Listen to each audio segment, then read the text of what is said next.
आज ये चैप्टर खत्म हो जाएगा ना मुझे लग रहा है। और हम लोगों ने क्या क्या पढ़ लिया है, आज चैप्टर हो जाएगा ना। और हम लोग कल से पढ़ेंगे sexual reproduction in flowering plant. तो हाँ वो सॉरी कल से ह्यूमन रिप्रोडक्शन पढ़ेंगे, है ना। तो आज चैप्टर खत्म हो जाएगा मुझे लग रहा है। हम लोगों ने कहाँ तक पढ़ लिया है, पोलन पिस्टल इंटरेक्शन, और साथ में मैंने आपको आउटब्रीडिंग डिवाइस के बारे में बता दिया था। तो हम लोगों ने क्या क्या पढ़ चुके हैं हम लोग वो देखते हैं एक बार। अच्छा आप लोग ये बताओ, आप लोगों को मेगा स्पोरोजेनेसिस हम लोगों ने पढ़ा था, माइक्रो स्पोरोजेनेसिस पढ़ा था, पॉलिनेशन पढ़ा था, इसके बाद मैंने पढ़ाया था outbreeding devices of pollen pistol interaction तक हम लोग पढ़ चुके हैं। आज हम लोग जो पढ़ेंगे वो पढ़ेंगे पोस्ट फर्टिलाइजेशन इवेंट। क्या पढ़ेंगे? तो बेटा मैंने आप लोगों को ये बताया था, ये बच्चे बाहर इनको इधर भेजो, ए अंदर आओ, अबे इधर अंदर आओ, सबको बोलो। हम लोगों ने क्या पढ़ा था बेटा, मेगा स्पोरोजेनेसिस पढ़ा था।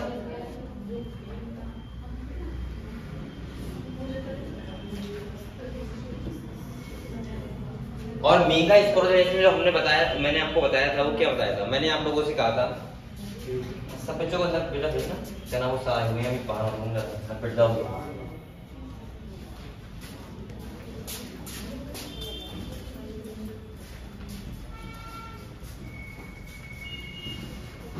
मेगा स्पोरोजेनेसिस में मैंने आपको क्या बताया था, एक ओव्यूल होता है और हम लोगों ने एक एम्ब्रियो सैक का वहां स्ट्रक्चर भी देखा था। जैसे मैंने कहा था, मान लिया ये क्या है बेटा, एक एम्ब्रियो सैक है, और मैंने आपको बताया था कि यहाँ पे कितनी सेल होती हैं, 3,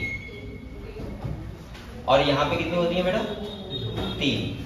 यहाँ पे हम बोल सकते हैं ऐसे सेल वॉल फॉर्मेशन हो जाता है ऐसे, और बीच में क्या होते हैं, 2 पोलर न्यूक्लियाई।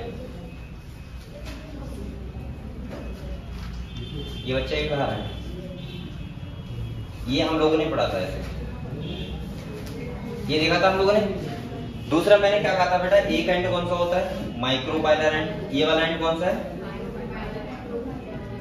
Micropylar and. और मैंने ये वाला बताया था आपको, चला जाता है। और मैंने कहा था ये क्या होते हैं, पोलर न्यूक्लियाई होते हैं।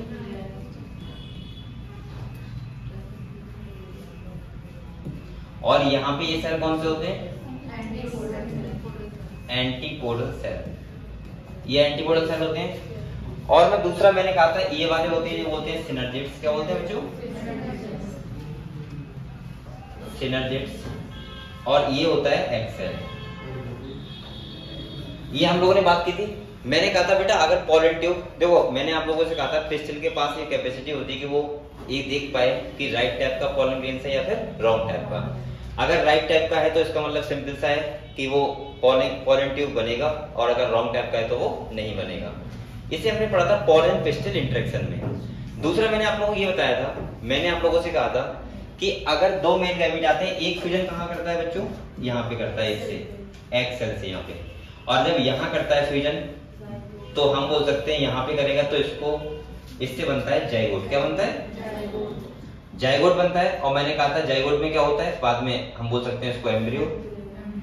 और एम्ब्रियो बनने के पास वो उसके पास 2 पार्ट होते हैं, एक होता है रेडिकल और एक होता है पिलीमिड। और यहाँ पे मैंने कहा था पोलर न्यूक्लियाई से फर्टिलाइजेशन होता है तो क्या बनता है, ये ट्रिपल फ्यूजन होता है, इसे बोलते हैं ट्रिपल फ्यूजन। क्या बोलते हैं बच्चों, ट्रिपल फ्यूजन बोलते हैं। और मैंने आप लोगों से कहा था कि इससे बनता है एंडोस्पर्म। क्या बनता है बच्चों, एंडोस्पर्म। इससे जो बनता है उसे बोलते हैं एंडोस्पर्म।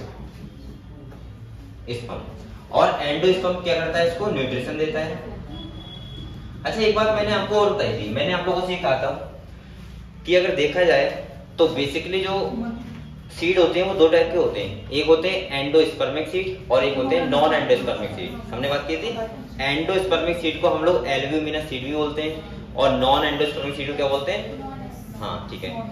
तो मैंने कहा था आप लोग ध्यान रखना, जनरली जो मोनोकॉट सीड होते हैं वो कैसे होते हैं, एंडोस्पर्मिक, और जो डाइकॉट सीड होते हैं कैसे होते हैं, नॉन एंडोस्पर्मिक। ये मैंने बताया था आपको। अब देखो यहाँ पे क्या है, न्यूट्रिशन हो रहा है। अब हम लोग जो पोस्ट फर्टिलाइजेशन इवेंट पढ़ेंगे तो उसमें ये देखेंगे कि कैसे एम्ब्रियो का कैसे बनता है। दूसरा मैंने कहा था बेटा ओव्यूल होता है जब आफ्टर फर्टिलाइजेशन,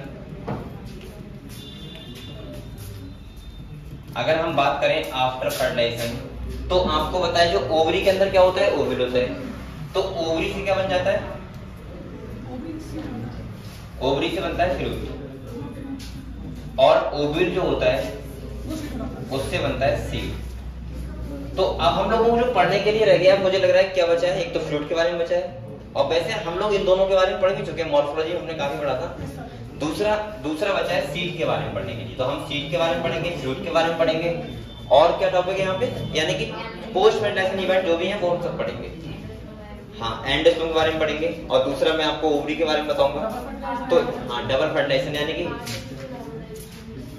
आर्टिफिशियल का मतलब वही हुआ जो हम लोगों ने पढ़ा था, जब इमेस्कुलेशन करते हैं उसको बोलते हैं आर्टिफिशियल तरीके से। हाँ, बैगिंग वगैरह।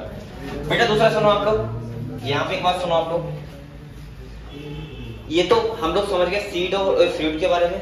दूसरा, ये मेरे पास एक वो रखा है रिजल्ट का प्रोसेस। आप लोग 26 लोग आए थे पेपर देने, कितने आए थे? बायोलॉजी में दिया है 29 बच्चों ने, और तुम्हारा केमिस्ट्री में दिया है 26, और फिजिक्स में खाली 15 बच्चों ने दिया है। बेटा हुआ था, आपको पता होना चाहिए। और दूसरा आप लोग बेटा मेहनत करो, बायोलॉजी में क्या सबसे ज्यादा नंबर है, बताया नहीं सर ने क्या? मैं सबके बोल दे रहा हूँ बायोलॉजी में पहले, ठीक है, फिर बाद फिजिक्स में, फिर केमिस्ट्री में।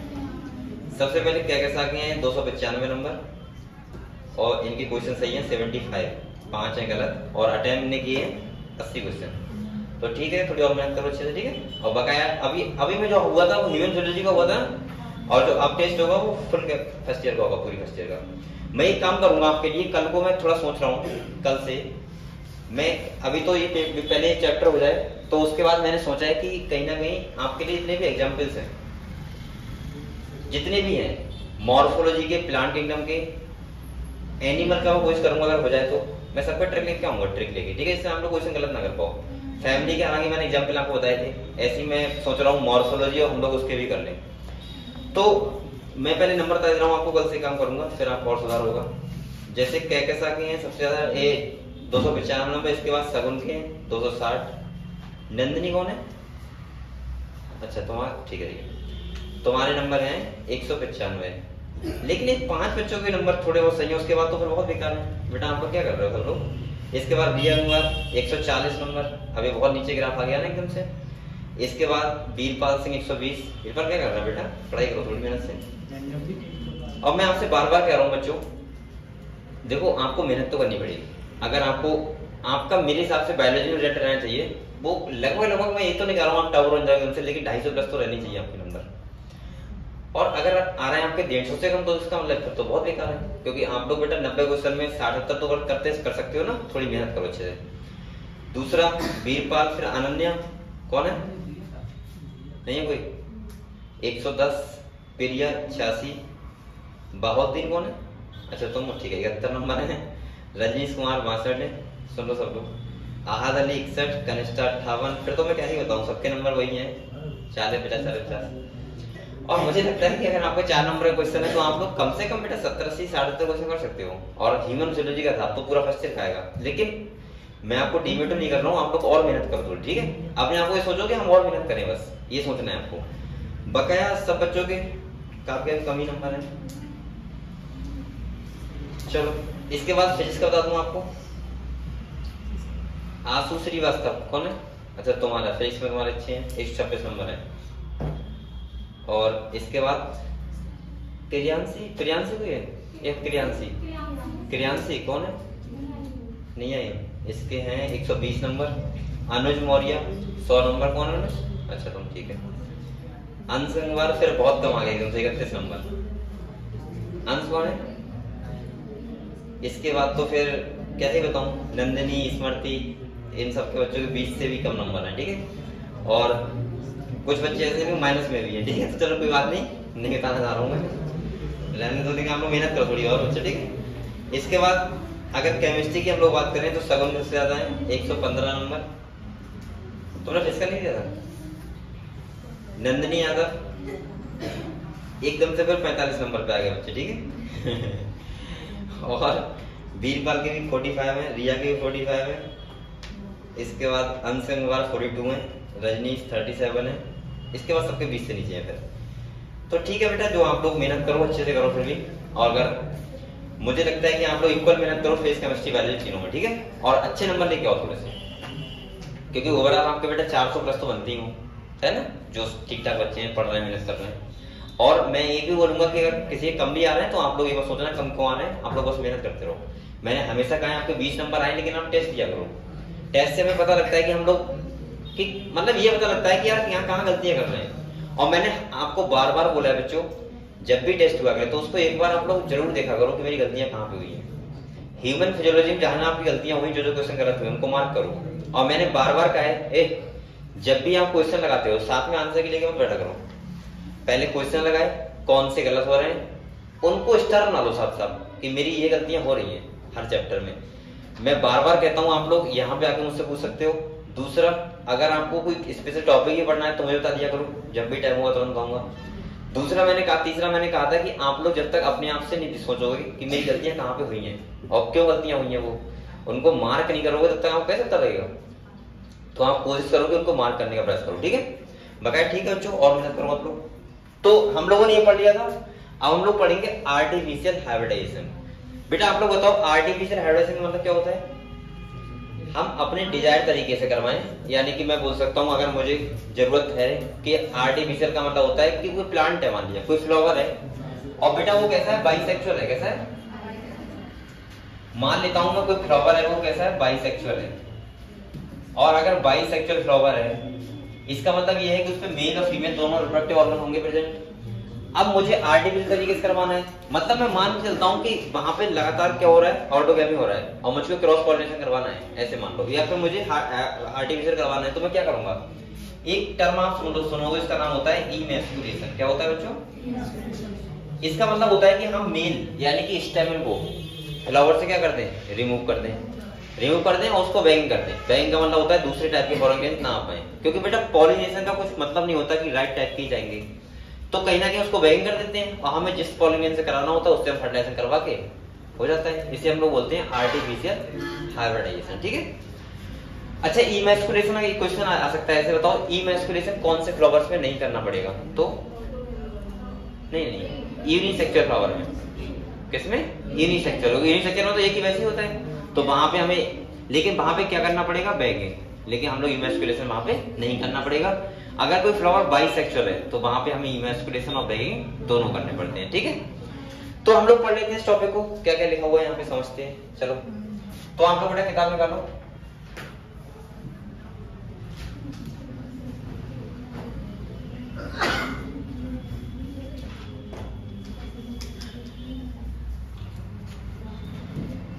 और कल से स्टार्ट होगा ह्यूमन रिप्रोडक्शन, ठीक है।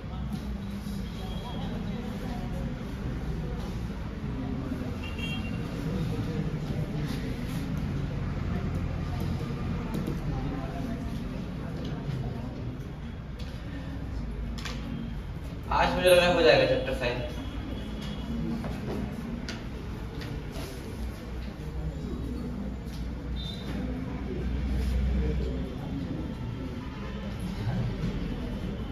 कहां तक हम लोगों ने पढ़ लिया बेटा, बताओ।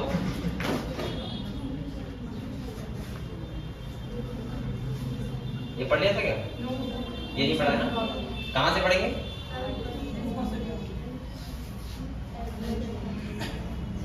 यहाँ से? यहाँ से? चलो, तो बेटा आप लोग किताब निकालो, यहाँ समझते हैं हम लोग।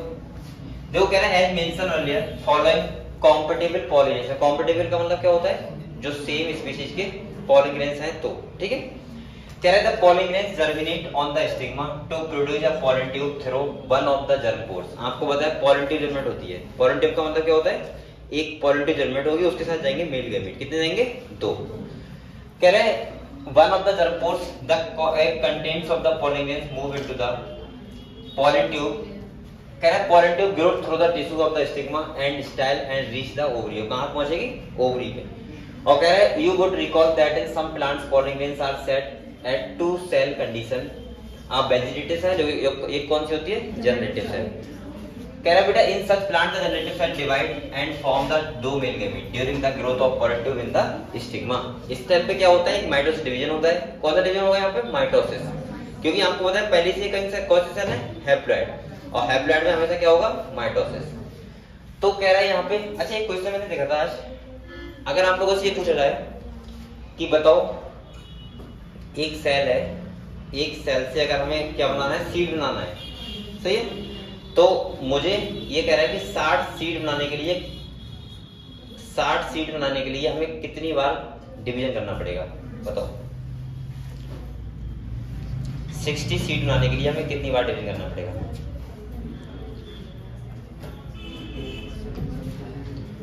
कोई सेल है, हमें क्या बनाना है, उसे सीड बनाने हैं, तो वो कह रहा है कि 60 सीड बनाने के लिए हमें कितनी बार डिवीजन करना पड़ेगा, बता सकते हैं हम लोग? ऑप्शन दे दो, मैं ऑप्शन दे रहा हूं, 15, 30, 60 और 90, और दे दूं 120। अब बताओ हैं, 15 वाले कितने अच्छे, बताओ, दिमाग लगा लिया आप लोगों ने, खाली ऐसे कह रहे हो। 30 वाले कितने, 30 वाला कोई नहीं है। 60 वाले कितने, अरे एक बात पे तो आओ आप लोग, ऐसे क्वेश्चन यहां से पूछे जाते हैं मेगा एक्सप्लोरेशन से, मैं बार-बार कह रहा था ऐसे क्वेश्चन बहुत आ जाते हैं। 1 से 4 सीट बनते हैं, तो मैं सीट की बात कर रहा हूँ, समझ लो आप लोग, समझ लो। चलो बताओ कैसे, तुम बताओ।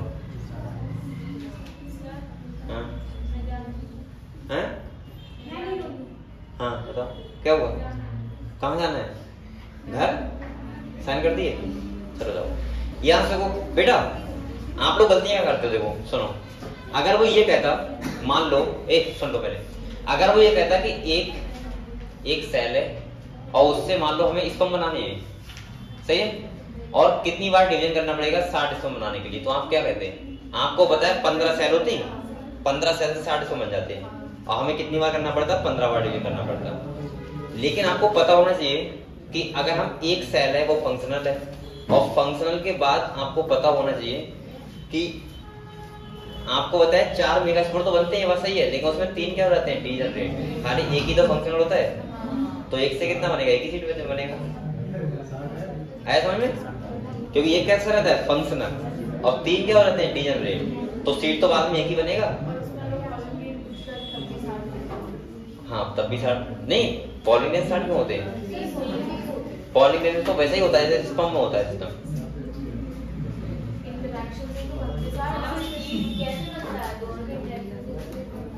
अच्छा सीट नहीं, मैं तो एक बात कर रहा हूँ, मेगा एक्सप्लोरेशन की बात कर रहा था, वो क्वेश्चन आप देखे समझ, खाली पॉलिनेज की बात करेगा तो कितने बताओ, पॉलिनेज खाली बोलो कितने बनेंगे, बस 1 से 4 ही बनेंगे, तो फिर 15 से 4 60 बन जाएंगे। मैं सीड नहीं कर रहा हूँ, पॉलिनेज कर रहा हूँ, आप पॉलिनेज कर रहा हूँ, सीड तो पहले बोला था। हाँ तो जितने सीड उतनी पॉलिनेज, क्यों? अच्छा ऐसे अगर होगी तो हाँ 30 वो ऐसे तो हो ही जाएंगे, ठीक है। चलो आगे देखो, तो बेटा ऐसे क्वेश्चन बहुत आते हैं, ध्यान रखना, और आप लोगों से मेगा स्कोर जैसे वो जरूर ऐसे गड़बड़ करता है, क्योंकि उन्हें पता होता है बच्चे भूल जाएंगे कि 3 क्या रहते हैं, डी जनरेट, बचता कितना है, 1, तो ध्यान रखना ये बात। अगले देखो बेटा कह रहा है इन प्लांट्स विच सेट पॉलन, और यहाँ से बेटा एक बात और है, रटना मत कि 60 से 60, बुक क्वेश्चन कैसे भी घुमा सकता है।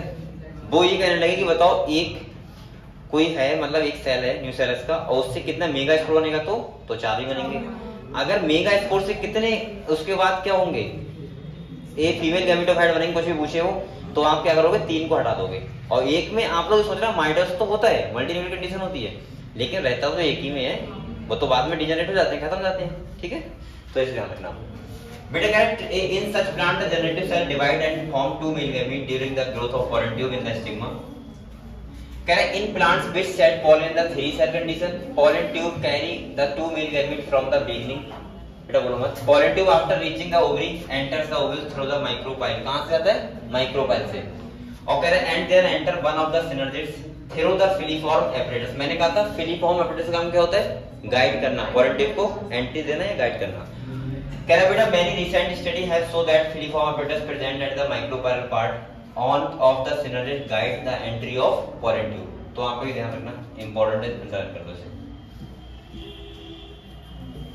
अगले कह रहा है all these event from pollen deposition on the stigma until pollen tube enter the ovule are together referred to as pollen pistil interaction। यानी कि pollen tube का बनना कहाँ पे, स्टिग्मा वाले पार्ट से, और मेल गैमेट का पहुंचाना क्या कहलाता है, pollen pistil interaction।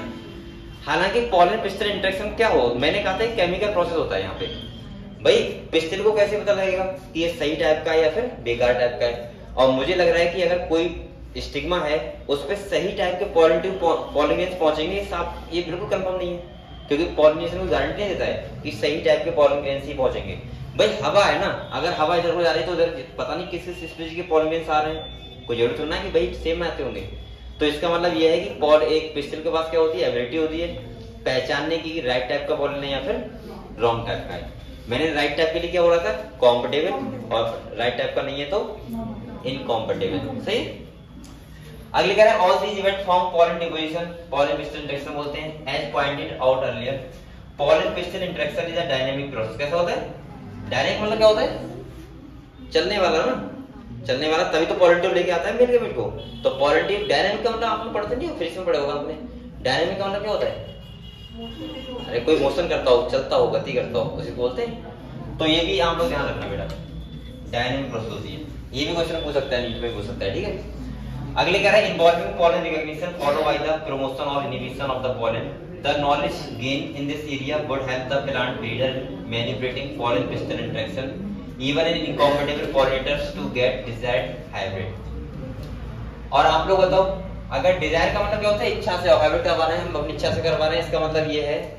देखो एक बात और सुनो आप लोग, अगर आपको लग रहा है कि अगर कोई बच्चा ऐसा सोचता हो यहाँ बैठा बैठा कि सर अगर मान लो हम किसी दूसरे स्पीशीज का दूसरे स्पीशीज करवा देगा फर्टिलाइजेशन, तो अगर जबरदस्ती करवा दो मान लिया, क्यों नहीं होगा बेटा, उसका रीजन सबसे पहले तो आप लोग ये समझ सकते हो, किसी भी दूसरे स्पीशीज का जो भी गैमेट होगा, सही है, मेल हुआ या फीमेल हुआ, दोनों में क्रोमोसोम नंबर सेम होंगे नहीं, किसी भी स्पीशीज में सेम क्रोमोसोम नंबर नहीं होते, सब में क्या होते हैं, डिफरेंट डिफरेंट। भाई हम लोगों में तो ये होता है ना, 23 पापा के 23 मम्मी के, 46 हो गए।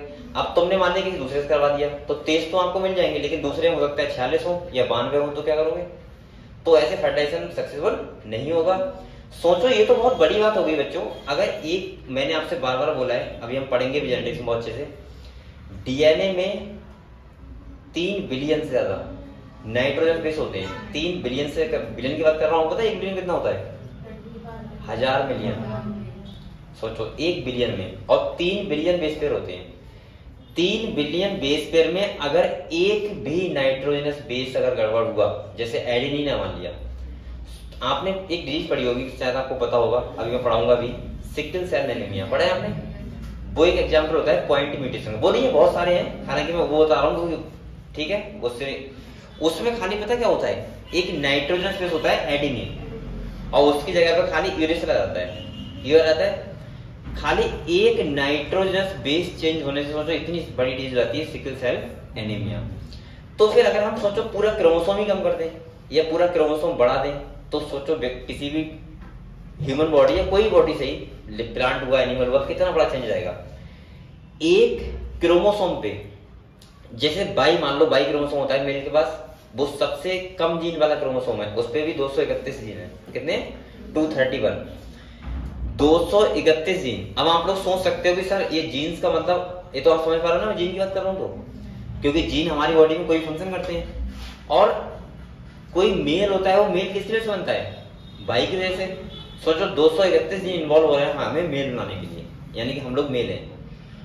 अगर एक क्रोमोसोम कम या ज्यादा होता है तो आपने सुना होगा सिंड्रोम होता है। क्या होता है, सिंड्रोम। सिंड्रोम का मतलब होता है ग्रुप ऑफ डिजीज।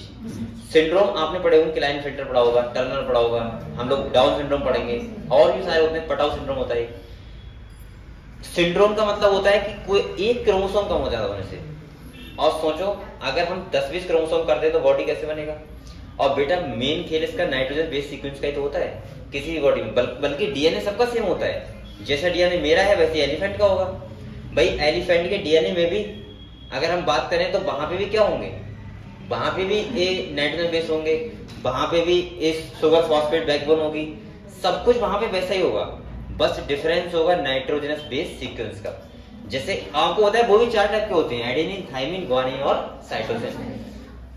चारों बेस पेयर का जो सीक्वेंस होता है उस सीक्वेंस में मैं ऐसे बोल सकता हूं कि ह्यूमन इतने होते हैं, ह्यूमन 99.9% सबका बेस पेयर सीक्वेंस सेम होता है। और सोचो खाली 0.1% से हम लोग कितने डिफरेंट होते हैं।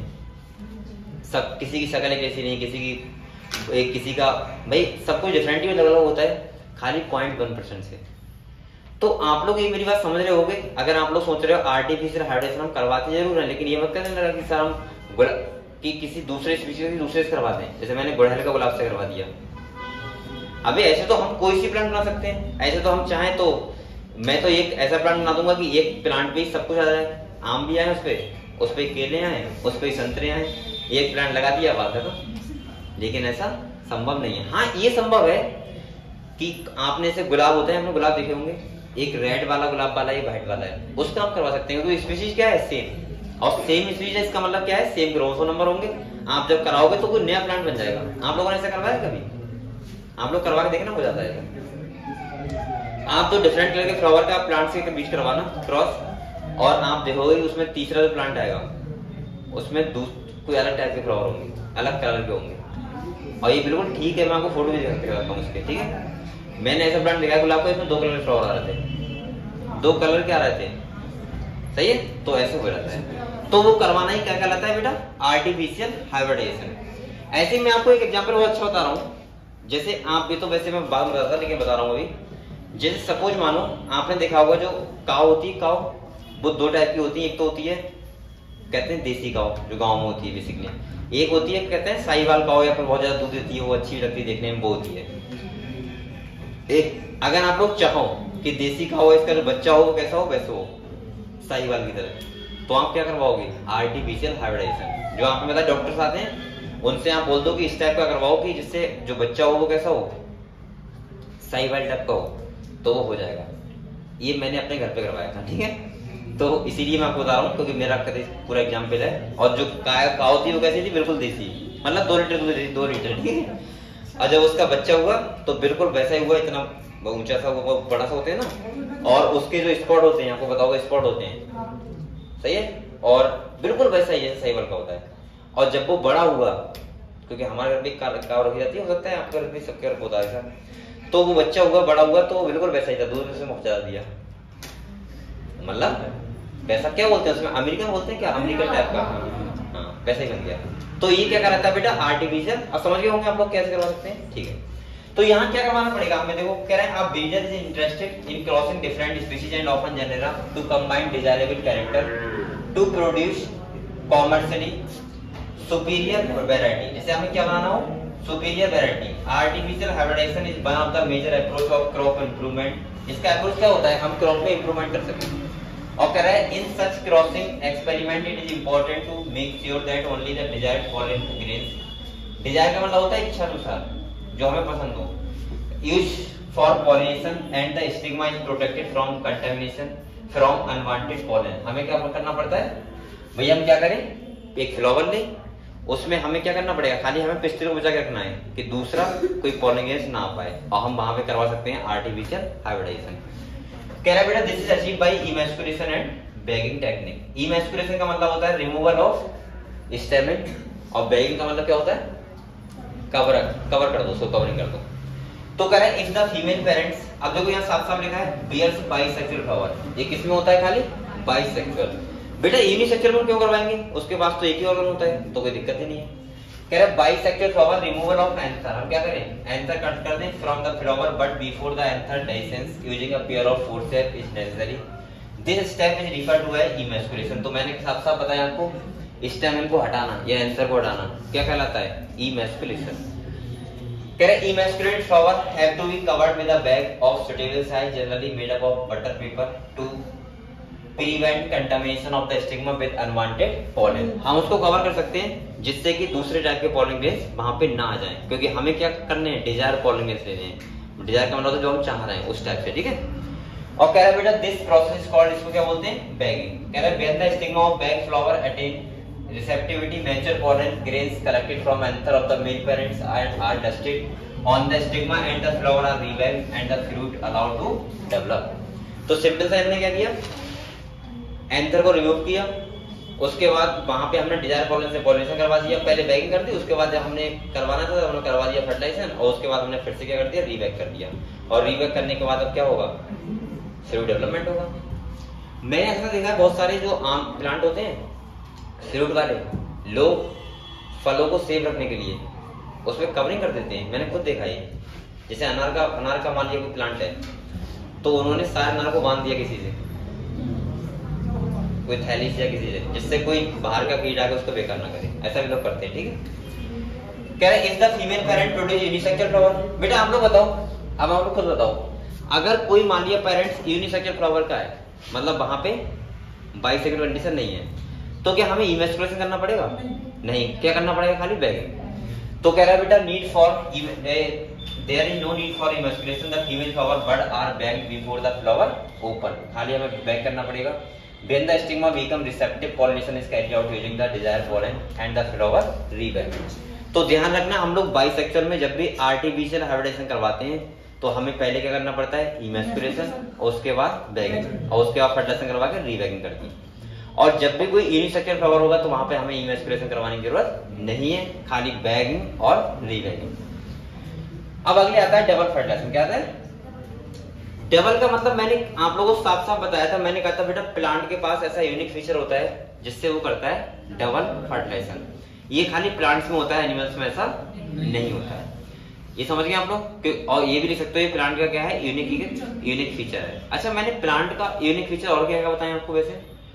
चलो एक तो ये हो गया डबल फर्टिलाइजेशन, और बताओ ट्रिपल भी हो सकते हो, हाँ ये भी ठीक है। और बताओ सेल वॉल प्रेजेंट, और बताओ आप क्लोरोप्लास्ट मत कहते ना, क्योंकि क्लोरोप्लास्ट बेटा एनिमल सेल के पास भी होता है। हालांकि होते प्लांट सेल के पास ही हैं, लेकिन कुछ ऐसे एग्जांपल हैं जैसे यूग्लिना कोई प्लांट एनिमल थोड़ा है, वो प्लांट थोड़ा है, लेकिन वो भी उसके पास भी क्लोरोप्लास्ट होता है। और बताओ कोई ऐसा फीचर जो आपको लगता हो कि सर प्लांट के पास होता है एनिमल के पास नहीं होता है? वैक्यूल्स होता है प्लांट सेल के पास, एनिमल सेल के पास मोस्टली एब्सेंट होता है, बहुत छोटा होता है। हाँ, और तुम क्या बता रही हो? आ गया? और कुछ बताओ जो प्लांट्स में और एनिमल में डिफरेंस क्रिएट करता है। तो यही हो गए, डबल फर्टिलाइजेशन हो गया, दूसरा ट्रिपल फ्यूजन हो गया, तीसरा सेल वॉल फॉर्मेशन हो गया, चौथा पांचवा कह सकते हो सेंट्रल एब्सेंट होता है, और एनिमल्स में क्या होता है, प्रेजेंट होता है। ठीक है, तो ये सब आपको बहुत बातें इकट्ठी आपको पता होनी चाहिए। ऐसी क्वेश्चन अगर एक भी अगर हमें हो जाए क्लियर तो ज्यादा अच्छा है। और दूसरा क्या है, ऐसी बातें ऐसी होती हैं जो आपको पूरी बायोलॉजी में काम आती हैं, ये आपको इतना जल्दी पता होना चाहिए। जैसे मैंने आपको एक एग्जाम्पल बताया था, एक स्टूडेंट था बहुत अच्छा पढ़ने में, बहुत अच्छा था, और उसके माइंड में पता नहीं क्या बैठा था। उससे मैंने पूछा कि प्रोकैरियोटिक सेल और यूकैरियोटिक सेल में क्या डिफरेंस होता है, खाली इतना पूछ लिया। और मैंने ऐसे नहीं पूछता नहीं जनरली, मुझे लगा कि चलो यही बात पूछ लो। उसके दिमाग में पता नहीं क्या बैठा था, अच्छा खासा स्टूडेंट, बहुत अच्छा पढ़ने में, और पता क्या बोला सर? बोला सर प्रोकैरियोटिक प्लांट सेल के पास होती है, मतलब प्लांट सेल के पास प्रोकैरियोटिक सेल होती है, और एनिमल सेल के पास यूकैरियोटिक। मैं बिल्कुल दंग, मैंने कहा बताओ मतलब? और मैंने कहा तुम्हें एक बात कब से पता है? बोला 10th से। किसी टीचर ने बताया, किसने बेवकूफ ने उस दिमाग में फंसा दिया था, उसे वो बात आज तक बता दी। अब तो देखो ये तो क्वेश्चन नहीं आएगा ना कभी कि प्लांट के पास कौन सेल होती है, प्रोकैरियोटिक सेल किसके पास होती है? आ भी सकता है, लेकिन वो जनरली प्लांट सेल ही लगा था। मैंने कहा प्लांट सेल एनिमल सेल बिल्कुल अलग अलग है, इससे कोई मतलब नहीं है कि वो प्रोकैरियोटिक है या फिर यूकैरियोटिक है। भाई अगर कोई सेल प्रोकैरियोटिक है यूकैरियोटिक है तो हम उसको ये तो ना देखेंगे वो प्लांट है एनिमल है, हम तो उसमें ये देखेंगे उसमें न्यूक्लियस है नहीं है, उसमें माइटोकॉन्ड्रिया है नहीं है, उसमें क्लोरोप्लास्ट है नहीं है, हम तो ये देखेंगे। उसके बाद हमें प्लांट और एनिमल पहचान करने के लिए अलग चीजें देखनी पड़ेगी, जैसे सेल वॉल हो गया, क्लोरोप्लास्ट मान लो एक बार को, सेंट्रियोल हो गया, और क्या हो गया, वैक्यूल्स हो गया। ये देखने के लिए हम देखेंगे प्लांट सेल है वो या एनी। अब भाई प्लांट सेल भी प्रोकैरियोटिक होती है और एनिमल सेल भी प्रोकैरियोटिक होती है। जिसके पास सेल वॉल है वो प्लांट, जिसके पास नहीं है वो एनिमल, हम लोग ऐसे कंसीडर कर लेते हैं। ठीक है, चलो। तो आप लोग बहुत छोटे डॉट होते हैं बच्चों, कई बार बहुत कंफ्यूज कर देते हैं, बहुत छोटे डॉट जो आपको बहुत से क्लियर होना चाहिए। अगले देखो, कह रहे after entering one of the synergid the pollen tube release the two male gamete. कितने होते हैं बेटा? 2। कह रहा है into the cytoplasm of the synergid one of the male gamete move toward the egg cell and fuse with its nucleus thus completing the, क्या बोलते हैं इसको, सिनगैमी। क्या बोलते हैं? और बेटा मैंने आपसे कहा था इसको सिनगैमी बोलते हैं, और दूसरा वो क्या होता है, ट्रिपल फ्यूजन। ठीक है। अच्छा कल कौन कह रहा था, हाँ सिनगैमी और फ्यूजन में क्या डिफरेंस होता है, पूछा था ना। मैंने कहा था सिनगैमी आप लोग वहां यूज करना है जहां पे न्यूक्लियस जा रहा है खाली, और फ्यूजन का मतलब होता है 2 सेल पूरे जाते हैं। जब 2 सेल का फ्यूजन होता है तो क्या बोलते हैं, फ्यूजन। ठीक है। तो कह रहे हैं this result in the formation of diploid cell. क्या बनेगा बेटा, डिप्लॉइड सेल बन जाएगा, हैप्लॉइड पहले से हैप्लॉइड जाएगा, और कह रहा है क्या बनता है, जाइगोट। कह रहा था other male gamete move toward the 2 polar nucleus, मैंने कहा था located in the central cell and fuse with them to produce a triploid primary endosperm. क्या बनता है बेटा, प्राइमरी एंडोस्पर्म बनता है। कैसा होता है, ट्रिप्लॉइड, 3 एंड कंडीशन होती है। कह रहा है as this involve the fusion of 3 haploid nuclei, इसलिए इसको बोलते हैं ट्रिपल फ्यूजन। क्या बोलते हैं? और कह रहा है since 2 type of fusion syngamy and triple fusion take place in the embryo sac और द फिनोमेना, इसको हम बोलते हैं double fertilisation and event unique to flowering plant. ये किस में होता है, फ्लावरिंग प्लांट्स में होता है। अब यहाँ पे भी देखो कितना अच्छा क्वेश्चन वो हो सकता है। जैसे मैंने कहा प्लांट्स में होता है, लेकिन ज्यादा अच्छा लगेगा आप कहोगे फ्लावरिंग प्लांट्स में होता है, क्योंकि हर चीज को बोलने का तरीका होता है। एक मैंने कह दिया प्लांट में होता है, ये बात बिल्कुल ठीक है, डबल फर्टिलाइजेशन, लेकिन अगर आप बोलो और अच्छा करके कि फ्लावरिंग प्लांट में होता है तो ज्यादा अच्छा लग रहा है ना। ठीक है। अगले कह रहा है बेटा the central cell after triple fusion become the primary endosperm cell बन जाते हैं and develop into the endosperm while the zygote develop into an embryo. तो आपका एंडोस्पर्म बन गया और क्या बन गया, एम्ब्रियो। अब हम अगर सीड देखें तो सीड के अंदर क्या होता है, एम्ब्रियो होता है, और क्या होता है, एंडोस्पर्म होता है। यही तो चीजें होती हैं बस।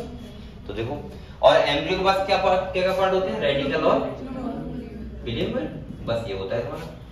तो देखो अगले, अब यहाँ पे देखो ये है एक, जैसे ये मैंने कहा था ये क्या है बताओ, ये एम्ब्रियो साइक हो गया तुम्हारा, इसके बाद ये जाइगोट, फिर एम्ब्रियो बनाए, और यहाँ से क्वेश्चन वो पूछ सकता है खाली सीक्वेंस पूछ लेगा वो कि एम्ब्रियो डेवलपमेंट हो रहा है तो उसमें पहले सबसे ज्यादा जो इंपॉर्टेंट है यहाँ पे वो जो कंपेयर करता है ग्लोबुलर और हार्ट से। तो आप लोग सिंपली कई बार क्वेश्चन मिलेंगे आपको, सीक्वेंस पूछेगा खाली वो कि एम्ब्रियो डेवलपमेंट होता है तो कौन सा पहले होता है और क्या चीज बाद में। तो आप लोग ध्यान रखना, पहले क्या है जाइगोट, इसके बाद क्या है ग्लोबुलर एम्ब्रियो, इसके बाद हार्ट से, और इसके बाद मैच्योर एम्ब्रियो बनता है। कैसा बनता है, मैच्योर। आप लोग यहाँ पे ये वाली लाइन अच्छे से याद कर लो, चाहे लिख भी लो अच्छे से। कहाँ गया, यहीं गई है एम्ब्रियो वाले क्वेश्चन में। ये बेटा यहाँ पे आप लोग कहते हैं इसको, यहाँ से क्वेश्चन यही आता है, बहुत बार आ चुका है क्वेश्चन और बच्चे भूल जाते हैं। पहला आपको क्या लिखना है, प्रो एम्ब्रियो, पेरी मतलब जाइगोट से पहले के। इसके बाद दूसरे नंबर पे क्या आएगा, ग्लोबुलर, तीसरा कौन सा होगा, हार्ट से, चौथा कौन सा होगा, मैच्योर। ये सीक्वेंस हो जाता है। आप लोग कैसे ध्यान रखोगे, ग्लोबुलर पहले आएगा, हार्ट से बाद में आएगा, कोई ट्रिक है या ऐसे ही आपको ध्यान है, ऐसे याद है तो ऐसे याद रखना। अगर जो बच्चों को याद ना रहे तो कुछ सोच लो आप लोग, सही है। ग्लोबुलर और उसके बाद हार्ट से। किसी को कोई ऐसे टाइप से बताए कि सीक्वेंस टाइप का मतलब कोई ट्रिक वगैरह तरीके से, या ऐसे ही ध्यान है सबको। बेटे सीक्वेंस पूछा जाएगा, ध्यान रखना। और बच्चे बहुत जल्दी कंफ्यूज जाते हैं कि यार हार्ट से पहले लगाएं या फिर ग्लोबुलर। ये तो सब बच्चों को पता होता है, मैच्योर बाद में आएगा और फिर ही पहले आएगा, लेकिन हार्ट और ग्लोबुलर में आप लोग थोड़ा सा कंफ्यूज रहते हो, है ना।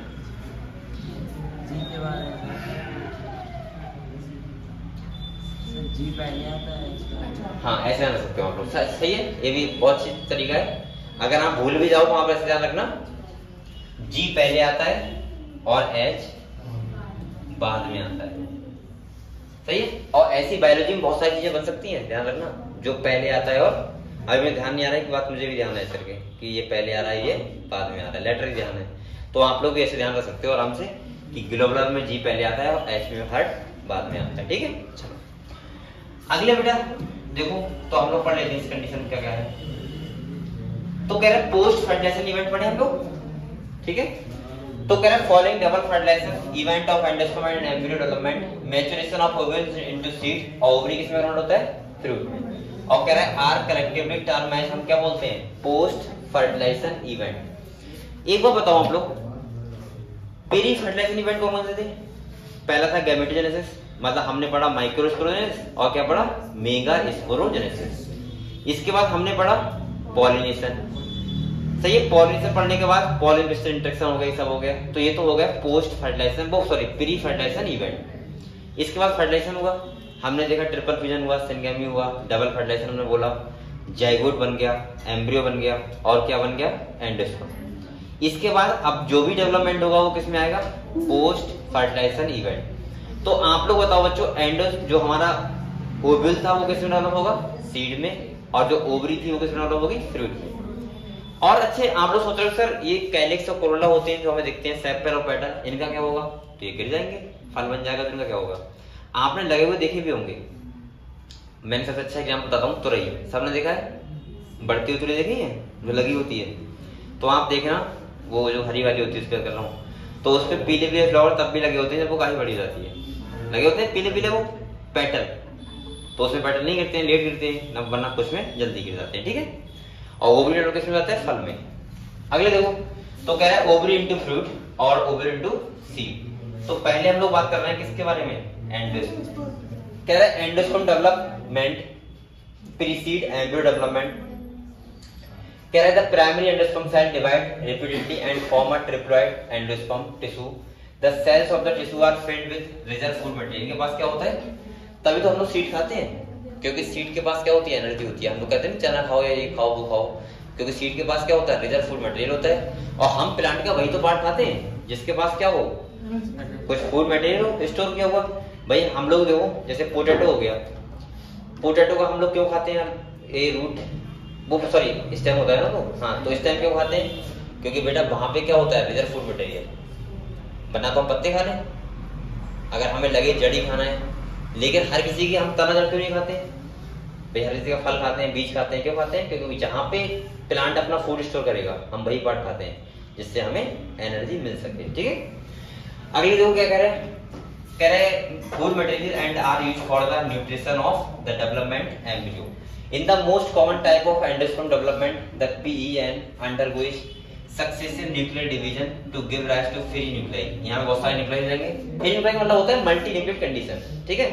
जैसे आपको एक क्वेश्चन भी आता है कि बताओ कि कहाँ पे आपको बायोलॉजी में सबसे ज्यादा न्यूक्लियस मल्टी न्यूक्लियर कंडीशन मिलती है, बताओ कहाँ मिलती है,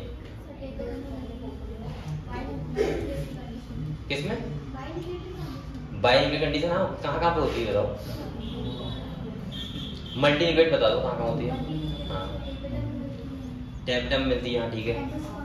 एंडोस्पर्म इसकी बात करना है, ठीक है, कोकोनट मिल्क में होता है, हाँ सही है। और वाटर कोकोनट कहाँ, हाइफे मिलती है। एक वो अगर आपसे कभी कहने लगे कि एम्ब्रियो सैक, जैसे वो कहने लगे एम्ब्रियो सैक में कौन सी कंडीशन, तो आप बोल सकते हो मल्टी न्यूक्लियर कंडीशन, क्योंकि वहां पे भी होता है फ्री न्यूक्लियर डिवीजन, और ऐसा मैंने एक क्वेश्चन लगाया था, ठीक है, तो मुझे पता है। अगले कह रहा है बेटा, in the most common type of endosperm develop the PEN undergoes successive nuclear division to give rise to free nuclei. This stage of endosperm development is called free nuclear endosperm. Free nuclear का मतलब होता है जहाँ cell wall formation ना हो, सही है, लगातार ऐसे फ्री न्यूक्लियर डिवीजन होगा, मतलब एक हम बोल सकते हैं एक सेल के अंदर क्या होंगे, बहुत सारे न्यूक्लियस होंगे। कह रहा है बेटा subsequently cell wall formation occurs and the endosperm become cellular, और उसके बाद सेल वॉल फॉर्मेशन हो जाएगा तो वो कैसा हो जाएगा, सेलुलर। अगले कह रहा है number of free nuclei form before cellularization varies greatly. नाम भी लिखा है कोकोनट, ये क्वेश्चन भी कई बार पूछा चुका है। कह रहा है कोकोनट वाटर जो होता है from tender coconut that you are familiar with is nothing but free nuclear endosperm होता है, made up of thousand of nuclei, मतलब बहुत सारे न्यूक्लियस होते हैं। एंड द सराउंडिंग वाइट करने, जैसे हम लोग बोलते हैं सेलुलर एंडोस्पर्म। आपने कोकोनट पिया है, वाटर पिया हुआ, आपको होता है जो हम खाते हैं गोला टाइप का जो होता है, गोला कहते हैं, वो क्या होता है, उसका सीड होता है, और जो वाटर वाला होता है वो क्या होता है, एंडोस्पर्म, समझ गए। तो उसका हम लोग सीड खाते हैं, जो खाते हैं सफेद सफेद वो सीड होता है। अगले कह रहे हैं एंडोस्पर्म में either be completely consume by the developing embryo, जैसे पी हो गया, ग्राउंडनट हो गया, बीन्स हो गया। मैंने आप लोगों को ये बताया था बेसिकली नॉन एंडोस्पर्म सीड होते हैं, कौन से होते हैं, डाइकॉट, चाहे आप लोग यहाँ पे लिख लो कौन से होते हैं, डाइकॉट। और बेटा अगले कह रहा है origin persist in the mature seeds, का एग्जांपल क्या है, एक बोलकर कैस्टर, ध्यान रखना ये बहुत इंपॉर्टेंट है। मैं बोल रहा हूं कि जनरली नॉन एंडोस्पर्मिक सीड कहां होते हैं, डाइकॉट सीड, लेकिन एक्सेप्शन क्या है, कैस्टर। ध्यान रख सकते हो आराम से, रख लोगे ना। कैस्टर क्या है, एंडोस्पर्मिक, और होता कैसा है, डाइकॉट। अगले कह रहा बेटा एंड कोकोनट की बात कर रहे हैं, कह रहा है and B use up during seed germination. अगले कह रहा है split open some seed castor, peas, beans, groundnut, fruit of a coconut and look for the endosperm in the each case। देख सकते हो आराम से, find out whether the endosperm persist in cereals, wheat, rice and maize। इन सब में क्या होते हैं, एंडोस्पर्म। और बेसिकली यहाँ पर ध्यान रखना है मोनोकॉट होते हैं, वो हमेशा कैसे होते हैं, एंडोस्पर्म में। ठीक है, जैसे आप धान देखोगे तो आपको दिखेगा वो क्या दिख रहा है, एंडोस्पर्म दिखता है। तो मैंने आप लोगों से बोला, आप लोग ध्यान रखना है आपको, मोनोकॉट सीड जो होते हैं, आप लोग ये बताओ मोनोकॉट डाइकॉट समझ रहे हो बच्चे, कि आप लोग यही बताओ सर मोनोकॉट की बात कर रहे हैं तो किसकी कर रहे हैं। मैंने कहा था मोनोकॉट डाइकॉट को आप प्लांट को हर तरीके से पहचान सकते हो, जितने तरीके पहचान। जैसे आपको बताया, मैंने कहा था मोनोकॉट, आप सीड देख लो, सिंगल कॉटलन होगा। अगर सीड ना दिख रहा है तो लीफ देख लो, पैरेलल वेनेशन होगा। लीफ नहीं दिख रहा है तो आप स्टेम देख लो, सेकेंडरी ग्रोथ नहीं होगी उसमें। अगर वो भी नहीं दिख रहा है तो आप रूट देख लो, फाइब्रस रूट होगा। तो और क्या बताऊं, बताओ। डाइकॉट की पहचान के लिए आप पहले सीड देखो, सीड अगर 2 कॉटलन है तो डाइकॉट, वो भी नहीं दिख रहा है आपको, लीफ देख लो। अगर रेटिकुलेट वेनेशन है तो कैसा होगा, डाइकॉट, वो भी नहीं दिख रहा है तो आप लोग स्टेम देख लो। अगर सेकेंडरी ग्रोथ कर रहा है तो डाइकॉट, और अगर आपको वो भी नहीं दिख रहा है तो आप देख सकते हो रूट, उसमें क्या होता है, टैप रूट, मतलब बहुत बड़ी रूट है, जिसका मतलब प्लांट कैसा होगा, डाइकॉट। अब ये मत कहने लगना सर कि जैसे अगर वो कहने लगे मस्टर्ड प्लांट बताओ कैसा होता है, तो आपको यार सेकेंडरी ग्रोथ नहीं लग रही इसमें, ये मोनोकॉट लग रहा है। ये मत सोचना कि तो हर चीज देखना, मैं सबके लिए 100% नहीं बता रहा हूँ, हर चीज के लिए। कुछ बायोलॉजी में पहली बात तो हर चीज में एक्सेप्शन है, दूसरा आप लोग 3-4 चीजें देख के तब बताना मोनोकॉट है या फिर डाइकॉट है। ठीक है, तो बेटा आप लोग ये कह रहे हैं कि whether the endosperm is persistent in cereals, wheat, rice and maize। तो आप लोग यहाँ लिख के लिख लो ब्रैकेट में मोनोकॉट। मोनोकॉट जनरली सीड कैसे होते हैं, एंडोस्पर्मिक होते हैं। अगले होगा भी वैसे लिखा हुआ। अब बात कर रहा है किसकी है, एम्ब्रियो। बेटा कह रहा है embryo develop at the micropylar end of the embryo sac where the zygote is situated. Most zygote divide only after certain amount of endosperm is form. This is an adaptation to provide assured nutrition to the developing embryo. तो the seed differ greatly. The early stage of embryo development उसको क्या बोलते हैं, embryogeny. क्या बोलते हैं बच्चों, embryogeny. कह रहे are similar in both monocot and dicot. अगले कह रहे हैं a dicot embryo the zygote give rise to the pre-embryo and subsequent to the globular heart shape, और उसके बाद क्या बनता है, mature embryo। मैं बार-बार कह रहा हूँ, सीक्वेंस आप लोग बहुत अच्छे से ध्यान रखना, ये आपसे कभी वो पूछ सकता है। अगले कह रहा है a typical dicot embryo consist of an embryonal axis होती है, और इसमें कितने कॉर्डन होते हैं, 2। जैसे आपने मान लिया एक कह लिया, आपने चना ले लिया, उसका ऊपर से छिलका हटाया तो आपको 2 पार्ट में डिवाइड हो जाएगा। तो 2 पार्ट में डिवाइड हो रहा है, इसका मतलब कितने कॉर्डन है, 2। अब आपने ले लिया चावल, क्या आप 2 पार्ट में डिवाइड कर सकते हो, गेहूं कर सकते हो, नहीं, क्या कर सकते हो, अरे काटने को तुम कुछ भी काट दो, अपने हाथ 2 पार्ट में डिवाइड है। अब तो वो लकीर देख ली, वो लकीर होती छोटी सी, अब ये कह रहा 2 पार्ट में डिवाइड बताओ। बहुत बच्चे ऐसे होते हैं जो कहते हैं गेहूं में 2 कॉर्डन होते हैं। अबे मैंने तो आज तक नहीं देखा, एक ही होता है बेटा। वो खाली तुम देखते हो ना कि छोटा सा क्या क्या होता है, लकीर टाइप का होता है, उससे तुम देखना होगा डाइकॉट है, लीफ देखो नहीं होगा, वो अलग कराया जाए। अरे अलग तो ऐसे तो कुछ भी कर सकता है भाई, चावल ही तो कर सकते हो, बराबर तो नहीं कर सकते, उसमें होता है बराबर नहीं कर रहा, अपने आप से हो जाए तो ठीक है। एक अब बेटा कह रहा है a typical dicot embryo consists of an embryonal axis, और कितने कॉर्डन होते हैं, 2। जल्दी पढ़ो बेटा, इसको चैप्टर खत्म कर दो आज। अब इसमें कोई बच्चा नहीं है जो पढ़ने मेन था, वो मैंने पहले ही पढ़ा दिया आपको। इसमें जो मेन क्वेश्चन आ सकता है, बोलो मत, वैसे कहीं से भी आ जाए, जो क्वेश्चन आएगा वो या तो आएगा माइक्रोस्पोरेजेनेसिस से, या आएगा मेगा, या तीसरा आता है पॉलिनेशन से। बस ये 3 टॉपिक क्वेश्चन आता है, हालांकि ये पढ़ लेते हैं, यहाँ से भी आ सकता है। जैसे ये क्वेश्चन बन सकता है यहाँ से, ये वाला जो बताया था मैंने आपको, सीक्वेंस। अगले कह रहा है बेटा the portion of embryonal axis around the level of cotyledon is the epicotyl which terminate with the plumule और स्टेम टिप। अगले कह रहा है the cylindrical portion below the level of cotyledon is hypocotyl बोलते हैं, और इसके पास क्या होता है, लोअर एंड क्या बोलते हैं, radicle. The root tip is covered with the root cap. कहां जा रही हो, क्यों चलो भैया उसमें बच्चे ऐसे तो हो जाता है, क्या बात है। हॉस्पिटल जाना होता है।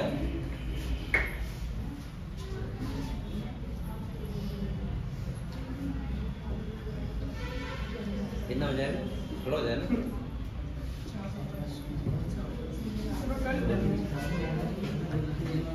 घूमता बहुत कार्ड।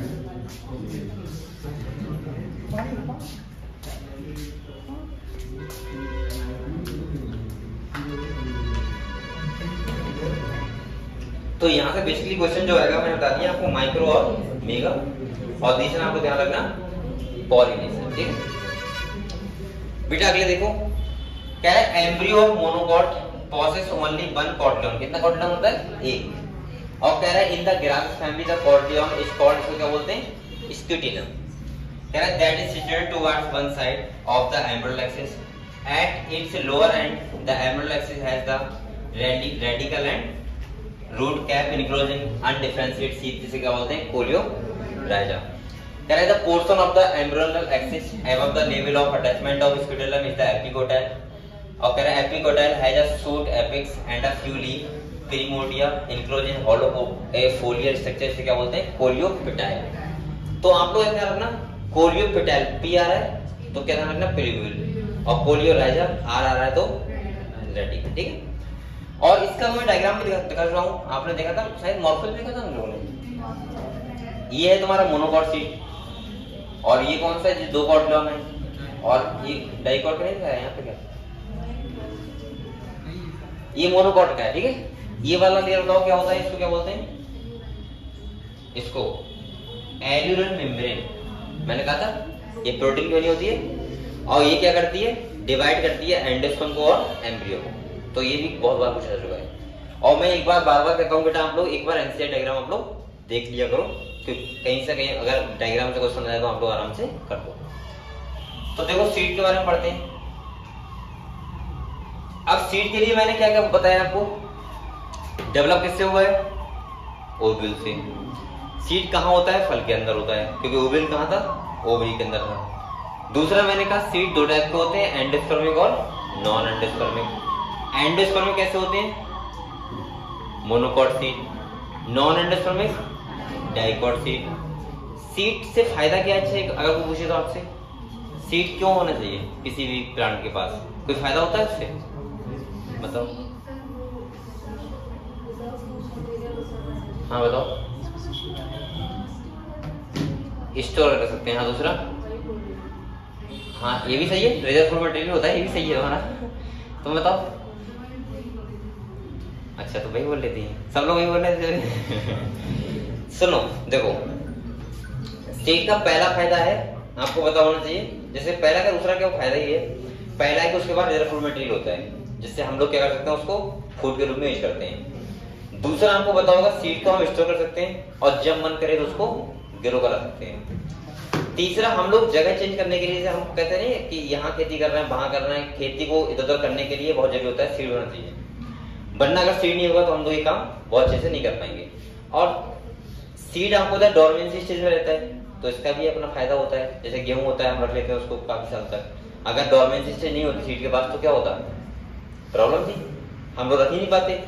भाई आप लोग आज लेके आए घर में, उसमें कल निकल आए तो क्या फायदा निकलता। तो कहीं ना कहीं ये सब चीज के फायदा होते हैं, और सीड इसीलिए होना चाहिए।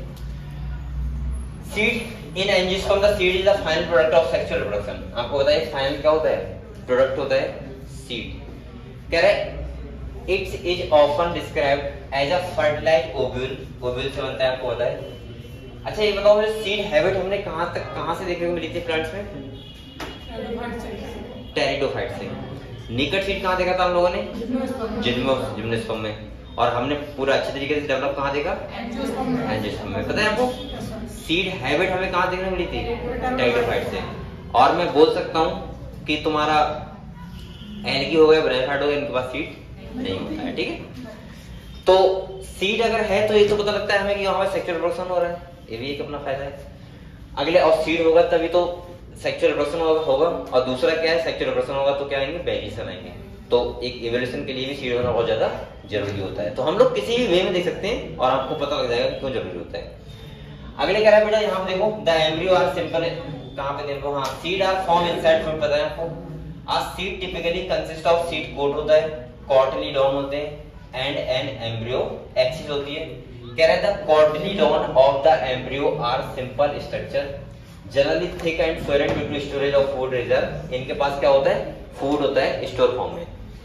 कह रहा है मैच्योर सीड में भी नॉन एल्ब्यूमिनस हो सकता है, या फिर बोल सकते हैं एक्स एल्ब्यूमिनस हो सकता है, या non albuminous seed have no residual endosperm, इसके पास कोई भी एंडोस्पर्म नहीं होगा, कंज्यूम हो जाता है पूरा। और कह रहा है as it is completely consume during embryo development.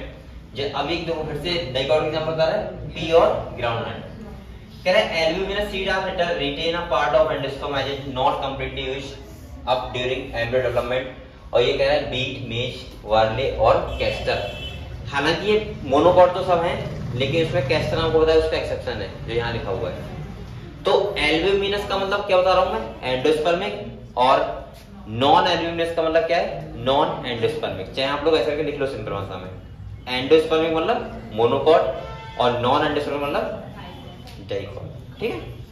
अगले बेटा क्या कह रहा है, देखो कह रहा है albuminous seed retain a part of, ये तो पढ़ लिया।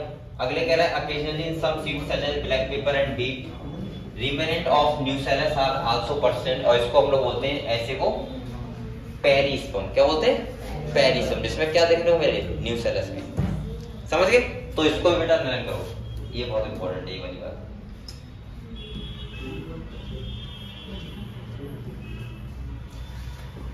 तो मैंने क्या बोला, अगर किसी में एंडोस्पर्म भी है, हाँ क्या बोल, क्या देखना, तो अभी तो 20 मिनट होगा ना, तो क्लोज कर दो वीडियो, दो क्लोज। हाँ सही है।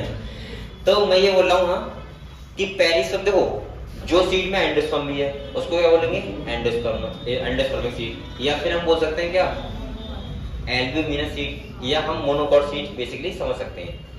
दूसरा मैंने कहा अगर एंडोस्पर्म खत्म हो गया, कंज्यूम हो गया, तो मैं उसको क्या बोलूंगा, नॉन एल्ब्यूमिनस सीड या नॉन एंडोस्पर्मिक सीड, या मैं बोल सकता हूँ डाइकॉट सीड। और अगले बेटा कह रहा है ये ब्लैक पेपर वगैरह हो गया और बीट हो गया, इसमें जो होता है ये पेरिस्पर्म, और पेरिस्पर्म का मतलब होता है जहां पे न्यूसेलस भी हो, और न्यूसेलस अगर ऐसे तो हम उस कंडीशन क्या बोलते हैं, पेरिस्पर्म। क्लियर। तो ये आपको ध्यान रखना है, यहाँ पे बच्चे भूल जाते हैं जल्दी पेरिस्पर्म मतलब, ठीक है, ध्यान रखना। अगले कह रहे हैं इंटेग्यूमेंट। इंटेग्यूमेंट क्या होता है बेटा, सीड कोट, उसको क्या बोलते हैं, इंटेग्यूमेंट। कह रहे हैं integuments of ovules harden as tough productive seed coat. The micropyle remains as a small pore in the seed coat. आपको बताएं माइक्रोपाइल, अब तो ये वही बात कर रहा है ना जो हमने पढ़ा था अभी थोड़ी देर पहले, ओवल के बारे में पढ़ा था, तो वहां पर मैंने कहा था स्मॉल पोर होता है, उसे क्या बोलते हैं, माइक्रोपाइल। तो कह रहा है बेटा दिस फैसिलिटेट, अब ये माइक्रोपाइल करता क्या है, पोर होता है छोटा सा। कह रहा है this facilitate entry of oxygen and water into the seed during germination. जब सीड जर्मिनेशन करता है, आपने देखा होगा जब कोई धान वगैरह की हम वो करते हैं तो आपने देखा होगा वो रखते हैं बोरी के नीचे ना, हाँ जरी ना कहीं, हाँ, तो उसमें लगातार पानी मिलाते नहीं मिलाते हैं, हर दिन पानी मिलाते हैं उसमें, और उसके बाद उसमें ऑक्सीजन जाता रहे तो हम बोरी रख देते हैं इसीलिए। और वो ऐसा क्यों करते हैं पता है आपको, जैसे नमी बनी रहे, और नमी बनी रहेगी तो सोचो हम लोग सीड जर्मिनेट कर लेंगे। सीड जर्मिनेट में अगर उसकी फेवरेबल कंडीशन दूं तो जरूरी नहीं कि मिट्टी हो या ना हो। जैसे आपने धान का देखो, हमने उसको टेम्परेचर थोड़ा दिया था और उसके बाद हमने पानी दिया, उसको सीड क्या करेगा, जर्मिनेट। अब वो हम ऐसा क्यों करते हैं बेटा, वो आपको पता है? हाँ पता है। बताओ क्यों? वो जो खेत में होता है डालने के लिए, उसके लिए जल्दी मतलब चिड़ियाँ होती है वो खाती नहीं है और जल्दी तैयार हो जाता है। चिड़ियाँ खाने से मतलब नहीं है, ऐसे गेहूं नहीं लगाते हैं। मैं बताऊं, क्योंकि अगर हम जैसे गेहूं होता है, हाँ चलो जाओ, गेहूं होता है हम उसको बो देते हैं बेटा, गेहूं सुनो, गेहूं का जो प्लांट होता है वो अगर पास पास होगा तो उससे गेहूं आ जाएंगे, लेकिन अगर धान के प्लांट को अगर एक स्पेसिफिक डिस्टेंस नहीं मिली तो उस पर बाली नहीं आएंगे, क्योंकि धान का प्लांट बहुत ज्यादा मोटा हो जाता है। मोटा मतलब वैसे नहीं होता है, लेकिन कहते नहीं क्या बोलते हैं, मूड प्यास बोलते हैं, प्यास, हाँ, तो वो मोटा हो जाता है करके, और उसके लिए क्या चाहिए, डिस्टेंस चाहिए। तो प्लांट को प्रॉपर डिस्टेंस में लगाने के लिए हम वो काम करते हैं। अगर आप लोग ऐसे धान बखेर दोगे ऐसे करके जैसे गेहूं बोते हैं तो कोई डिस्टेंस रहेगी क्या, नहीं रहेगी। जैसे आपने देखा है वो हम करते हैं, वो क्या चौहर लगाते हैं, क्या लगाते हैं, वो अलग से हो जाता है ना, उसके बाद लगता है। तभी तो हम लोग ये काम करते हैं।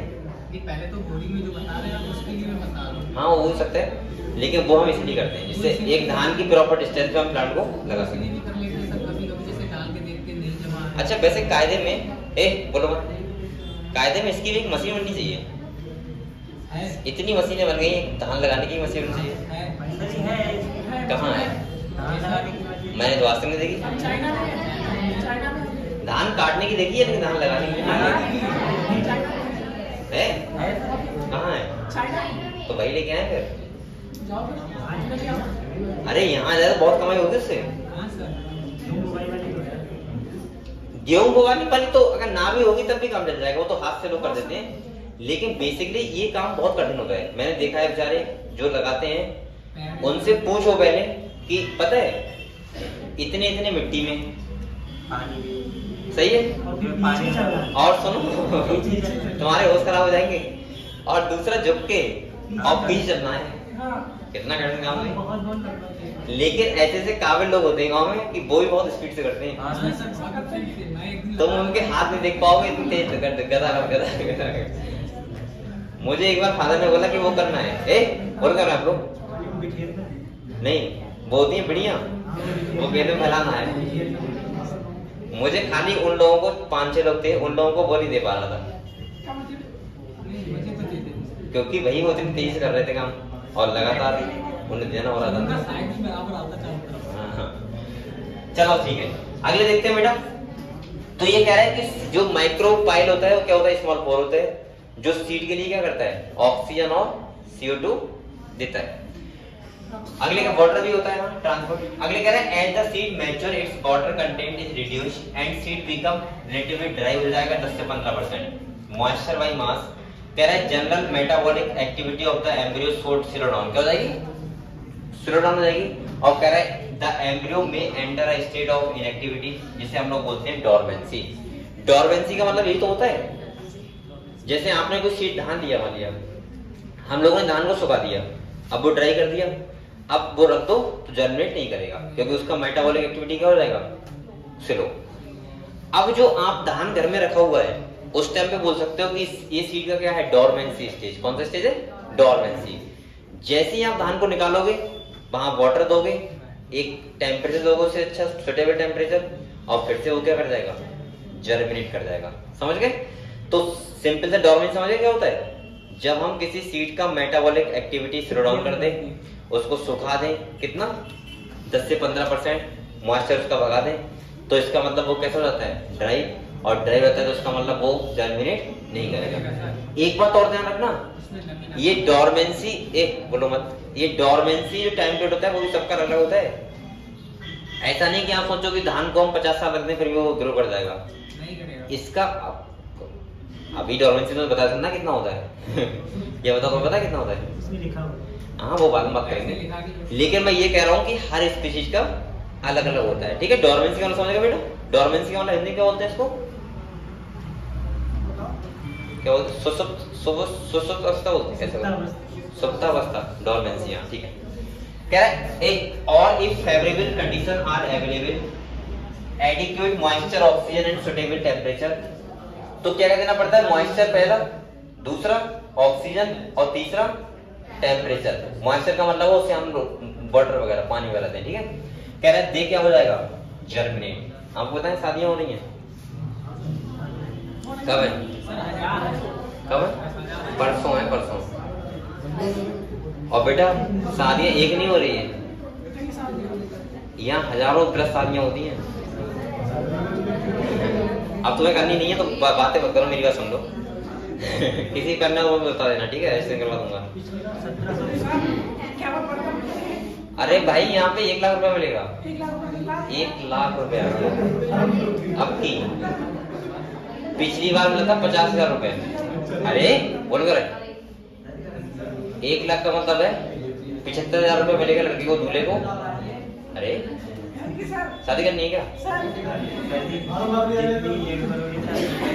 सुनो तो और 25,000 का सामान मिलेगा। अब जो लोग ऐसे शादी करते हैं कि इधर भाग गए उधर भाग गए, ऐसे कर लें, सबसे बढ़िया है। शादी इसलिए आप हर किसी नहीं करवा रहे, गरीब व्यक्ति होंगे जिसकी शादी होती नहीं है, उन सामूहिक विवाह बोलते हैं इसको। मतलब नहीं समझे तुम? जैसे एक लड़का लड़की है, बेचारे बहुत गरीब है, वो इतना नहीं कर सकते कि खाना का बुक कर पाए, तो उनके लिए शादियां होती हैं जिससे लड़के को सामान मिल जाता है। उसको होता नहीं दहेज बोलते हैं, मतलब फोल्डिंग मिलती है, एक वो मिलता है, क्या मिलता है, गैस सिलेंडर मिलता है, एक बैग मिलता है कपड़े रखने के लिए, लिहाफ मिलेगा, और क्या चाहिए तुम्हें तो? हाँ। और दूसरा एक बात बताऊं, जो नॉर्मल बेस्ट शादी होती है वो होती है उनका वो प्रूफ नहीं होता, लेकिन यहाँ शादी जो हो रही है उसका प्रूफ होता है। फंस जाएंगे बहुत, क्योंकि कोर्ट के द्वारा होती है। कोर्ट मान के चलो कोर्ट के द्वारा हो रही है, ऑब्वियसली पता होता है, रजिस्ट्रेशन होता है इनका। तो शायद अब पता नहीं इस तरह हो रहा नहीं हो रहा है, लेकिन ऐसा अगर कोई है जो शादी करना चाहता है, आपकी बात नहीं कर रहा हूँ, आपके फैमिली या कोई कहीं भी है जानने वाला आए, तो 1,00,000 रुपये मिलेगा, आपकी ध्यान रखना। अगर छोटा मोटा अमाउंट नहीं होता, अच्छा खासा होता है। देखो क्या करो, अब बोलो मत आपको, मैं तरीका बता रहा हूँ सबसे अच्छा। देखो सामान मिलेगा वो तो मिलेगा। दूसरा 75,000 रुपये मिले, घर पे जाकर रिसेप्शन कर दो आराम से, लो शादी भी हो गई। यहाँ खाली नाम भरे के दिन के लिए कर ली, घर जाके 75,000 रुपये खर्च करो, बस बात तो ऐसा ही करते होंगे लोग, सब मेहमान भी बस, तुम भी बस, और फ्री में शादी हो गई। लड़की वाले भी बस, लड़के वाले भी बस। हाँ मैं सोच रहा हूँ, उनसे मैंने कहा था लड़की को बता देना, हाँ आ जाऊंगा। अरे नहीं, ऐसी की बात कर रहा हूँ जिसका कोई दूल्हा ना आया हो, तो मैंने कहा मुझे फोन कर देना, मैं आ जाऊंगा।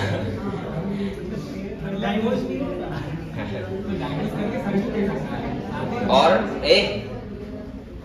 मैं यहाँ पे आता हूँ ना देखने के लिए व्यवस्था, तो हाँ खाना मिलता है, ये खाना इधर ही जाता है इधर साइड में। बेटा बोलो मत आपको,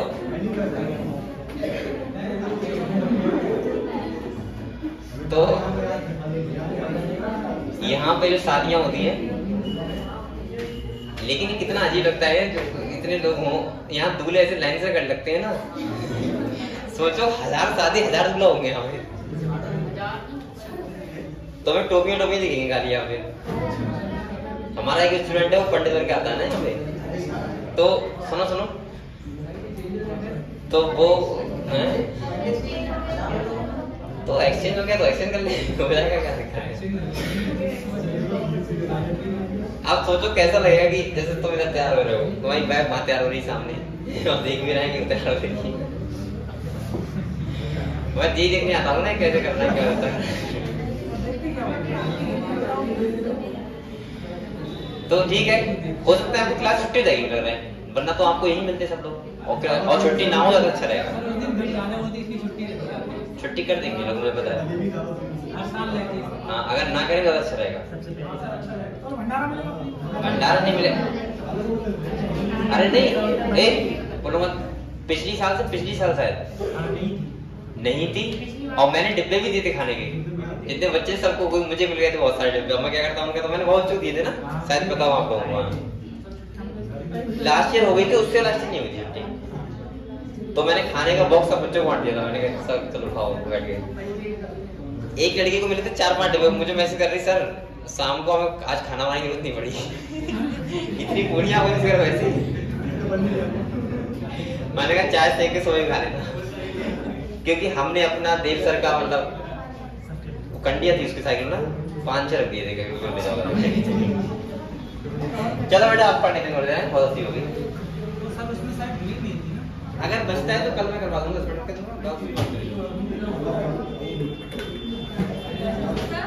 हाँ अरे इतने बच्चे बच जाओ, 2 चलेगा क्या होगा। कहाँ जाती हो इतना, चलो जाओ। अगले कह रहा बेटा अब अगले कह रहा है एज ओब्यूज। बेटा बोल मतलब कह रहा है mature into seed, the ovary develop into a fruit. अब बोलो मत। The transformation of vowels into seed and ovary into fruit proceed simultaneously. साथ साथ होता है, उधर सीड डेवलप हो रहा है, उधर क्या हो रहा है, फ्रूट डेवलप हो रहा है। कह रहा है बेटा the balls of the ovary develop into the ball of fruit. इसे क्या बोलते हैं हम लोग, पेरिकार्प। क्या बोलते हैं, आपको पता भी होगा पेरिकार्प 3 लेयर में डिफरेंशिएट हो जाता है। कौन कौन सी, एपिकार्प, मीजोकार्प और एंडोकार्प। आप लोग बोल बोला भाई, यहां अगर मैं यहां दिखाऊं तो यहां देखो, ये देखो ये क्या है बताओ।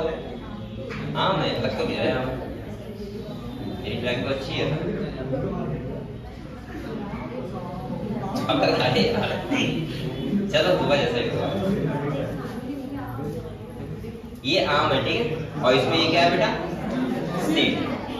बोलो तो ये वाला कौन सा लेयर है बताओ, एपिकार्प। और जो हम खाते हैं वो क्या होता है, मीजोकार्प। और ये क्या है, एंडोकार्प। और इसके बाद जो ये क्या है, सीड। समझ गए। तो ये पहली कार्प डिफरेंशिएट होती है 3 मिनट में, एपिकार्प, मीजोकार्प और एंडोकार्प। समझ गए। अच्छा ये बताओ, जो कोकोनट होता है उसमें कौन सा एब्सेंट होता है, एपिकार्प। और वहां पे मीजोकार्प कैसा होता है, फाइब्रस। पता है आपको। और इसके बाद हम खाते क्या है, सीड। उसका सब उल्टा होता है, एपिकार्प में एब्सेंट होता है, मीजोकार्प क्या होता है, फाइब्रस। और यहाँ पे हम लोग मीजोकार्प एडिबल होता है, मतलब खाते हैं हम लोग। समझ गए। इस समय मैंने मॉर्फोलॉजी बताया था, अगर आपको ध्यान ना हो तो मैं देता रहा हूँ, ठीक है। अगले क्या है, फ्रूट में भी फ्लैशी हो सकता है, जैसे गुआवा हो गया, ऑरेंज, मैंगो etc। और मे भी ड्राई, ड्राई मतलब ड्राई हो सकता है, जैसे ग्राउंडनट हो गया एंड मस्टर्ड हो गया। कह रहा है many fruit have evolved mechanism for dispersal of seed, recall the classification of fruits and their dispersal mechanism that you have studied in earlier class. Is there is many relationship between number of ovules in an ovary and the number of seed present है ना। तो ये भी depend करता है, आपने देखा होगा सीड का नंबर भी अलग अलग होता है, किसी में बहुत ज्यादा होते हैं, किसी में क्या होते हैं एक ही होता है, किसी में बहुत कम होते हैं, किसी में बहुत ज्यादा होते हैं, ये भी होता है। सीडलेस भी होते हैं, ठीक है, जिन्हें हम लोग बोलते हैं पार्थिनोकार्पिक फ्रूट। क्या बोलते हैं, पार्थिनोकार्पिक फ्रूट। हाँ बनाना। अब देखो अगले बेटा कह रहा है in most plant by the time of the fruit develop from the ovary other flower part degenerate and fall of. मैंने आपको कहा था जब भी फ्रूट बनता है तो उस टाइम पे जो सेपल पेटल वगैरह होते हैं वो क्या हो जाते हैं, गिर जाते हैं, ठीक है। बेटा हम लोग बातें कर रहे हो। However, in a few species such as apple हो गया, स्ट्रॉबेरी हो गया, Casio etc, the thalamus also contribute to the fruit formation। अगर जो फ्रूट ओवरी से हो रहा है उसको क्या बोलते हैं, ट्रू फ्रूट। ओवरी के अलावा अगर थैलेमस से हो रहा है, थैलेमस होता है सोइल पार्ट होता है नीचे, वो उससे हो रहा है तो क्या बोलते हैं, फॉल्स फ्रूट। और अगर सीडलेस फ्रूट है तो उसको क्या बोलते हैं, पार्थिनोकार्पिक फ्रूट। समझ गए। तो तीनों ध्यान रखोगे। और फॉल्स के 3 एग्जांपल दिए हैं, एप्पल, स्ट्रॉबेरी और कैसियो। और यहाँ पे एक क्वेश्चन आया था नीट में आता है कि फॉल्स फ्रूट कौन से थे होते हैं, एग्जांपल तरफ में। अगले क्या है बेटा, most fruit fibre develop only from the ovary and are called true fruit. although कह रहे हैं in most of the species fruit are the result of fertilisation, there are few species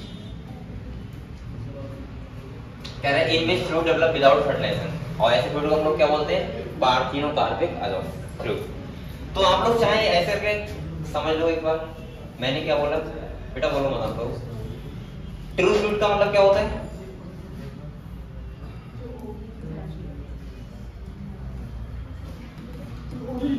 जो डेवलप हो रहा है ओवरी से, सही है।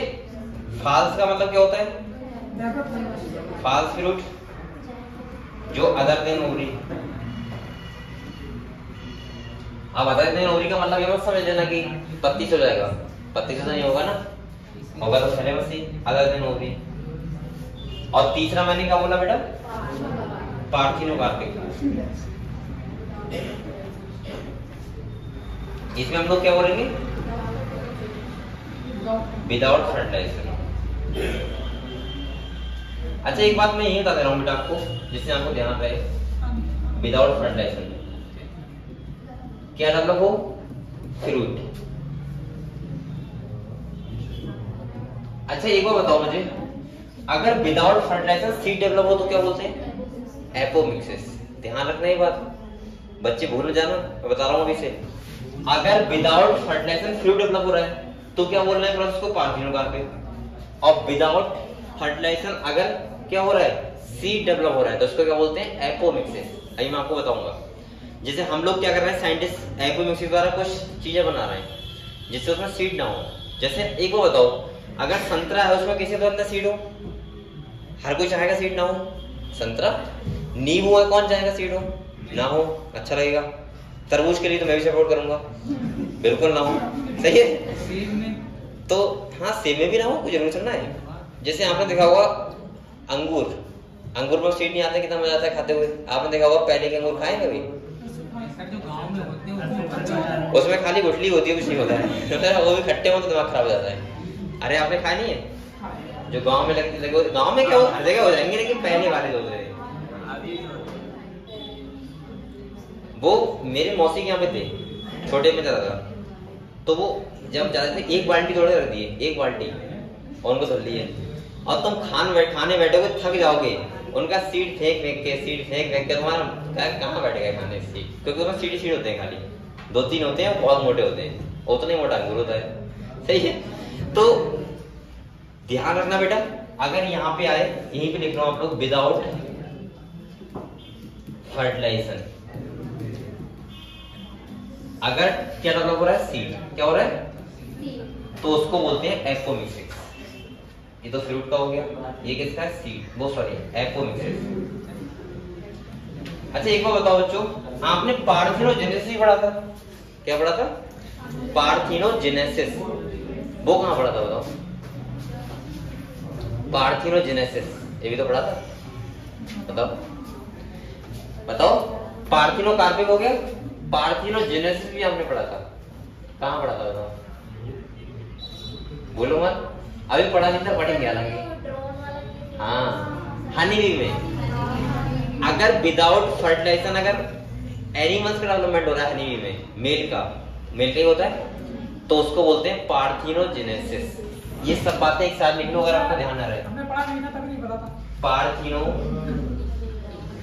हाँ मुकेश आप समझ में आ गया बेटा? लिखा है पार्थिनोजेनेसिस। इसका मतलब क्या होता है?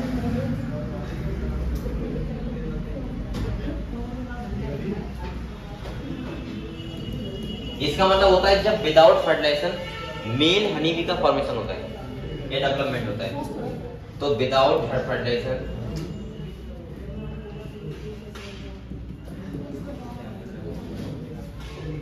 जब मेल हनी बी का डेवलपमेंट होता है, किसका होता है?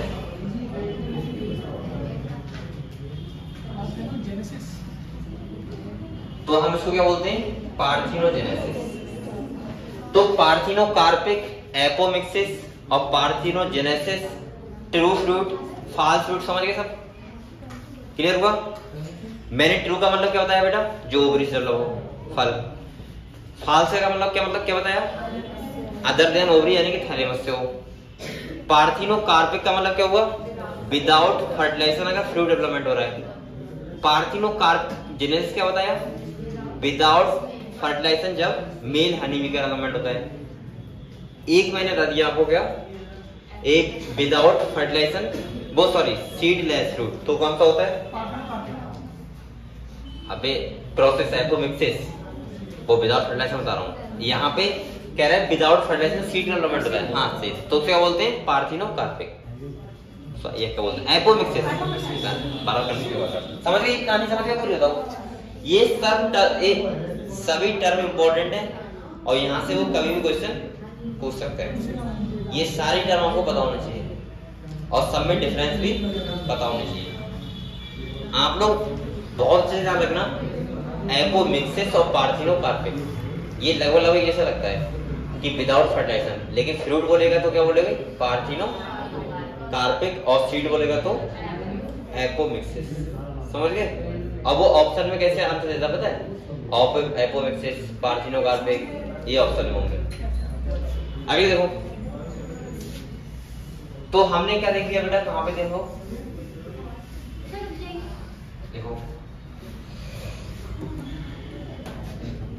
इसका अगर किसी को फोटो लेना ले सकते हो, बाद में कहो कि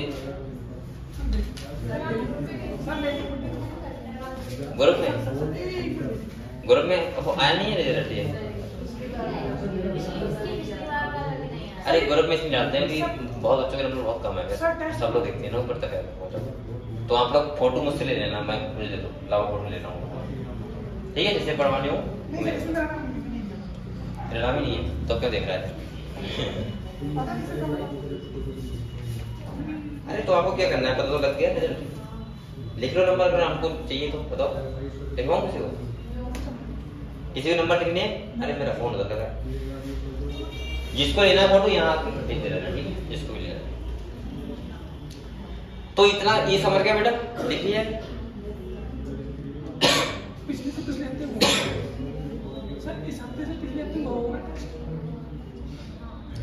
और टेस्ट में आप लोग आया कर लो, मैं बार बार कहता हूँ, मेरा टेस्ट देना बहुत जरूरी होता है।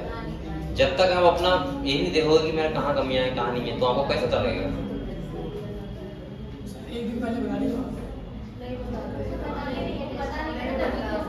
अरे पता भी तो लगे। चलो अब मैं ग्रुप में डाल दिया करूँगा।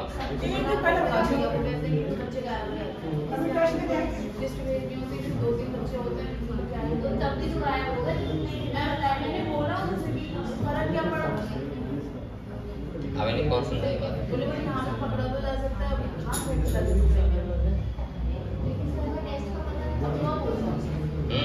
तो ऐसे तो फिर बच्चे तैयारी भी तो होनी चाहिए।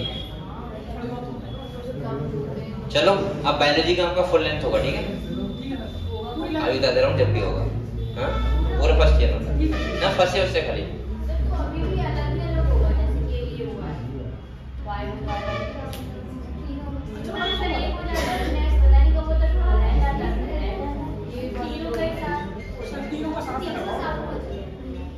चलो बेसिकली ऐसा करूंगा मैं, एक डेट निश्चित करवाता हूँ। अच्छा क्या किया काम है, इस तारीख को टेस्ट ले लिया करो, बात सब बच्चों से एक बार बता दिए कि इस तारीख को टेस्ट होगा,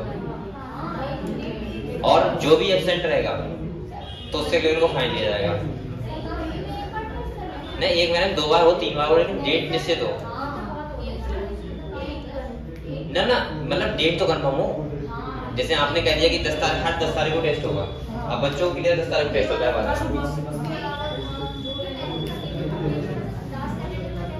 या ऐसे करना चाहिए तब भी सही है कि एक सैटरडे छोड़ के एक सैटरडे हुआ तब भी सही है। चलो मैं करवाता हूँ। और अब बेटा हम बायोलॉजी में पूरा फर्स्ट तैयार करो, ठीक है? ये कुछ नहीं कि कौन सा चैप्टर आएगा कौन सा यूनिट आएगा, क्योंकि अब आपको बेटा तैयार करना ही पड़ेगा ना, वो टाइम आ गया ना, फर्स्ट तैयार करो। क्योंकि अभी आपका नंबर चल रहा है और दिसंबर जनवरी में कर रहा हूँ, आपको 12th करवाएंगे, तो आप लोग जनवरी फरवरी तक तो आराम से आप लोग 12th तो रिवीजन कराना नहीं पड़ेगा, लेकिन फर्स्ट ईयर का रिवीजन चाहिए, और उसके लिए आपको अभी से आप लोग पढ़ते रहो लगातार, ठीक है? लिख लिए? तो देखो, तो आप लोग ये डिफरेंस समझ गए सब, पार्थिनोजेनेसिस, पार्थिनोकार्पिक और ट्रू फ्रूट और फास्ट फ्रूट। क्या हो 10% कोई फ्रूट कर दो, कोई दिक्कत नहीं। आगे देखो, अब कहाँ पे हम लोग, हाँ देखो कह रहा है सीड ऑफन, बेटा बोलो मत आप लोग, कह रहा है in which fruit develop without fertilization such fruit are called parthenocarpic fruit. कह रहा है banana is one of such example, banana क्या है इसका एग्जांपल है। कह रहा है parthenocarpic can be induced through the application of growth hormone and such fruit are seedless. ये कैसे होते हैं? सीडलेस होते हैं। कह रहा है सीड ऑफन सेवरल एडवांटेज, अब मैंने लिखा भी है सीड की क्या क्या एडवांटेज होते हैं किसी भी एंजियोस्पर्म वो बोला हमारे लिए। Firstly since reproductive process such as pollination and fertilisation are independent of water, seed formation is more dependable. Also seed have better adaptive strategy for dispersal to new habitat and help the species to colony in other area. अगले कह रहा है as they have sufficient food reserve, young seedling are nourished until they are capable of photosynthesis on their own. तो यहाँ पे क्या कह रहा है देखो, एक क्या क्या बोल रहा है वो, उसने पहले क्या बोला बेटा, हाँ यानी कह रहा है कि हम लोग जब सीड होता है तो पॉलिनेशन करवा सकते हैं, और पॉलिनेशन होता है तो वो वाटर इंडिपेंडेंट होता है, मतलब ऐसा नहीं कि वाटर के ऊपर डिपेंड रहेंगे या हवा के ऊपर डिपेंड रहेंगे, क्योंकि इंसेक्ट द्वारा भी चलता है, ठीक है। दूसरा कह रहा है सीड के पास क्या होता है, रिजर्व फूड मटेरियल होता है। तीसरा कह रहा है बेटा, आए सुन लो आप लोग, तीसरा कह रहा है हम न्यू एरिया में खेती कर सकते हैं जाके। चौथा कह रहा है कि अगर सेक्सुअल रिप्रोडक्शन हो रहा है तो इसका मतलब उसमें क्या आता है, जेनेटिक वेरिएबिलिटी आती है, और जिससे क्या होता है, इवोल्यूशन होता है। तो देखो कह रहा है बेटा, also seed have better adaptive strategy for dispersal of new habitat and the help of the species to colonies in other area, as they have sufficient food, reserve young seedling are nourished until they are capable of photosynthesis all on their own. The hard seed coat provide protection to the young embryo, ये भी काम ही है। और कह रहा है being product of sexual reproduction, they generate new genetic combination leading to variation।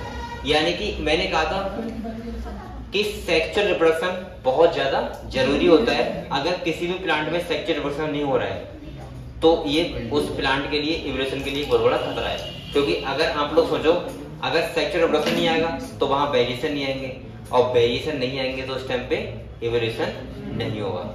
और मैं आपसे बार बार कह रहा हूं, ये इवोल्यूशन हमको दिखता नहीं है, लेकिन आने वाली हजारों पीढ़ी के बाद ये बात हमारी बच्चे, मतलब बच्चे के बच्चे पढ़ेंगे कि 2020 में लोग ऐसे थे, क्योंकि वेरिएशन आ रहा है, हमें नहीं दिखेंगे। ये 100 साल का वेरिएशन नहीं होता है, हजारों सालों के होते हैं। अगर हम अपनी बात करोगे, अगर हम कहा जाए यहाँ पे कि आज से 5000 साल पहले ऐसा नहीं था जैसे आज ह्यूमंस हैं, कैसे थे, तो आप क्या कहोगे, नहीं थे। हम लोग पढ़ी तो रहे खाली इतिहास में कि ये रहा होगा, ऐसा रहा होगा, ऐसा रहा होगा, और आज जो चेंजमेंट आ गए। तो हो सकता है, मैं आपसे बार बार कहता हूं कि आने वाले टाइम में सब चीज इंसान को वैल्यू ना रहे, हर इंसान सब कुछ काम क्या करे और सब लोग करें, सही है। बहुत सारी चीजें नहीं कर रहे हैं, रियल में नहीं करेंगे बेटा। मैं आपको एक सुनो, ऐसे कम से कम 500 एरियाज हैं अभी जो खत्म होने वाले हैं बिल्कुल। देखो जितनी भी फैक्ट्री है, मजदूर काम करेंगे मुझे पता है, लेकिन बहुत कम। सारे काम कौन कर रहे हैं, रोबोट कर रहे हैं। दूसरा, आने वाले टाइम में ऐसा होने वाला है, मैं आज इससे आपको बता रहा हूँ, और ये आप देख लोगे यार बेटा आराम से 50-60 साल के बाद। जैसे मान लो मैं पढ़ा रहा हूँ, बिल्कुल ऐसा ही रोबोट होगा। जैसे मैं बोलता हूँ, मेरी आवाज है वैसी उसकी आवाज होगी, जैसे मेरी शक्ल है वैसे उसकी शक्ल होगी। और मेरे पास तो खाली बायोलॉजी का दिमाग है, उसके बाद फिजिक्स का भी होगा, केमिस्ट्री का भी होगा, और पूरी बायोलॉजी फर्स्ट से लेके बिल्कुल पीएचडी तक की उसके पास फीड होगी। अगर वो सेम काम यहीं पे वैसे ही करे जैसे मैं कर रहा हूँ, तो आपके लिए क्या प्रॉब्लम है? अगर मैं ये बात आपसे 50 साल पहले कहता कि टीचर से जरूरत नहीं पड़ेगी, हम लोग यूट्यूब से पढ़ लिया करेंगे, क्या आप लोग मानते? लेकिन हम यूट्यूब से पढ़ रहे हैं। और आने वाले टाइम में ऐसा हो जाएगा भाई, जहाँ पे अच्छे स्कूल होंगे वहां पे रोबोट ही पढ़ाएंगे। अगर एक बार बताओ आप लोग, अगर मान लो आपने कोई क्वेश्चन पूछा, भाई टीचर होता है, टीचर को ऐसा नहीं कि कंप्यूटर है। हो सकता है 1 मिनट लगे सोचने में कि इसका आंसर ये सही रहेगा, ये सही रहेगा। रोबोट कितनी देर में बताएगा? 1 सेकंड में, बिल्कुल 100% एक्यूरेसी के साथ बताएगा। डिसएडवांटेज बहुत ज्यादा होंगे, वो भी कह रहा हूँ। लेकिन अब एक बार बताओ, वही बात होगी ना, तो अगर हमें पॉल्यूशन हो रहा है, जैसे हम लोग कितने काम ऐसे कर रहे हैं भाई, इतना ज्यादा, ये बात बताओ, ये किसी नहीं पता है कि इतने ज्यादा वाहन बन रहे हैं, इनसे पॉल्यूशन ज्यादा हो रहा है। लेकिन क्या बताओ बनना बंद हो रहा है? तभी बनने लगा था। आज से आपको बताया पहले, देखो मैं सिंपल बता रहा हूँ, आपको ये देखने को मिला होगा। आपको बताया ग्लोबल वार्मिंग ज्यादा बढ़ रहा है, इतने ज्यादा जो वाहन वगैरह चल रहे हैं सब। आप बताओ ठंड कितनी पड़ती है? नहीं पड़ती है। नवंबर चल रहा है, अभी शर्ट में घूम रहे हो।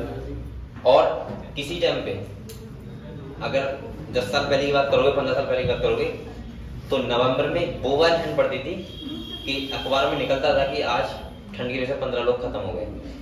और ठंड का मौसम में अभी बता रहा हूँ आपको, मुश्किल से रहेगा 20 दिन बस। जिस दिन मतलब 20 दिन में आपको बहुत बड़ी ठंड लगेगी। बकाया नॉर्मल मौसम बाद में रहेगा, और नॉर्मल मौसम अभी है। मुझे लग रहा है कि दिसंबर तक यह मौसम ऐसे रहेगा, ऐसा है, थोड़ा बहुत चेंज रहेगा, ज्यादा नहीं। 15 दिसंबर से हो सकता है 10 जनवरी तक पड़े ठंड, उसके बाद फिर से वैसा ही। और कायदे में ठंड का मौसम पता है कितने दिन होता है? 3 महीने होता है। और फिर भी कहाँ हो रहा है बताओ? चेंजमेंट आ रहा है मौसम में। तो ये सब चीजें हैं वो दिखती नहीं है, लेकिन रियलिटी में पॉल्यूशन हो रहा है तो क्या कर सकते हैं, समझ रहे हो आप लोग। चलो तो ये कितना बचा है बेटा, एक टॉपिक बचा है 5 मिनट का। सुन लो पहले, रुक जाओ एक मिनट, ये 5 मिनट का बचा है और इसके बाद कल हम लोग पढ़ेंगे ह्यूमन। सही है, तो सब लोग पढ़ेंगे ना, कहीं छुट्टी कर लो, आधी बातें ध्यान ना रहे, ठीक है, ये बहुत जरूरी है, ठीक है।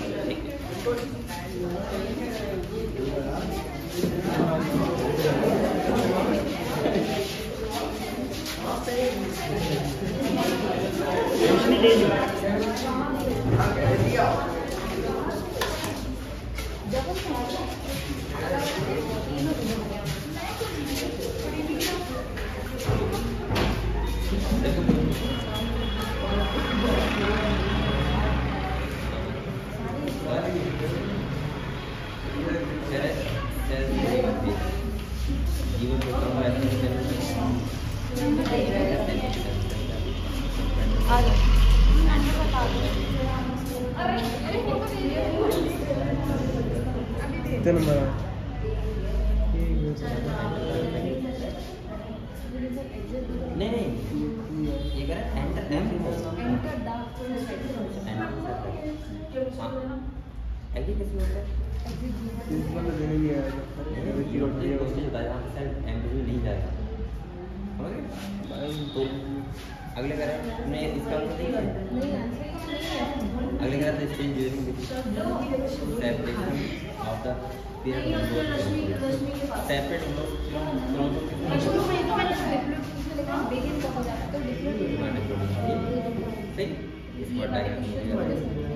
a single cell gives rise to 32 cells. Can I by dividing multiply? How many times multiply? ये कह रहा है एक सिंगल सेल है, सेल ये होती है सिंगल सेल, कह रहा है 32 सेल बनने के लिए तो मल्टीप्लिकेशन कितने बार, तो तुम ऐसे कर सकते हो, सिंपल है, 1 से 2 ऐसे कर दिया, 2 से 4, 4 से 8, 8 से 16, 16 से ज़्यादा टाइम लगता है, 1 2 3 4, क्योंकि वो ज़्यादा नहीं पूछेगा, डबल करने में ज़्यादा टाइम लगता है। कह रहे हैं in how many cells in metre division has taken place if the total number of pollen grains is, हमें कितने माने 32 माने पॉलीगेन्स, सही। और कह रहे हैं कितनी बार म्यूटेशन करना पड़ेगा, तो 1 से कितने बनते हैं, 1 से कितने बनते हैं, 4 बनते हैं, 4 बनते हैं, 1 से 4, अभी कितने 32 माने, तो आप लोग बताओ, नहीं 1 से 4 बनते हैं, 8 में बनते हैं, हाँ 4 से 8 वाला, अगले कह रहा है how many cell will be produce, अभी देखो 6 टाइप कह रहा है, अभी इसने कितने का निकाला था, 1 2 3 4 6 के कह रहा है, चले in plant can show microdivision in 60 haploid in plant cells, microdivision in माइट्रोस कर रहा है ना, हैप्लॉइड कहाँ होता है, क्योंकि माइट्रोस का मतलब होता है हैप्लॉइड से डिफरेंट और डिफरेंट से डिफरेंट, तो प्लांट में सेल ही होता है, उसकी हैप्लॉइड लाइफ साइकिल है, तो क्या होता है वहाँ माइट्रोस और म्यूटेशन तो होता ही होता है। 2 वीडियो होंगी आपके पास, हाँ ये बंद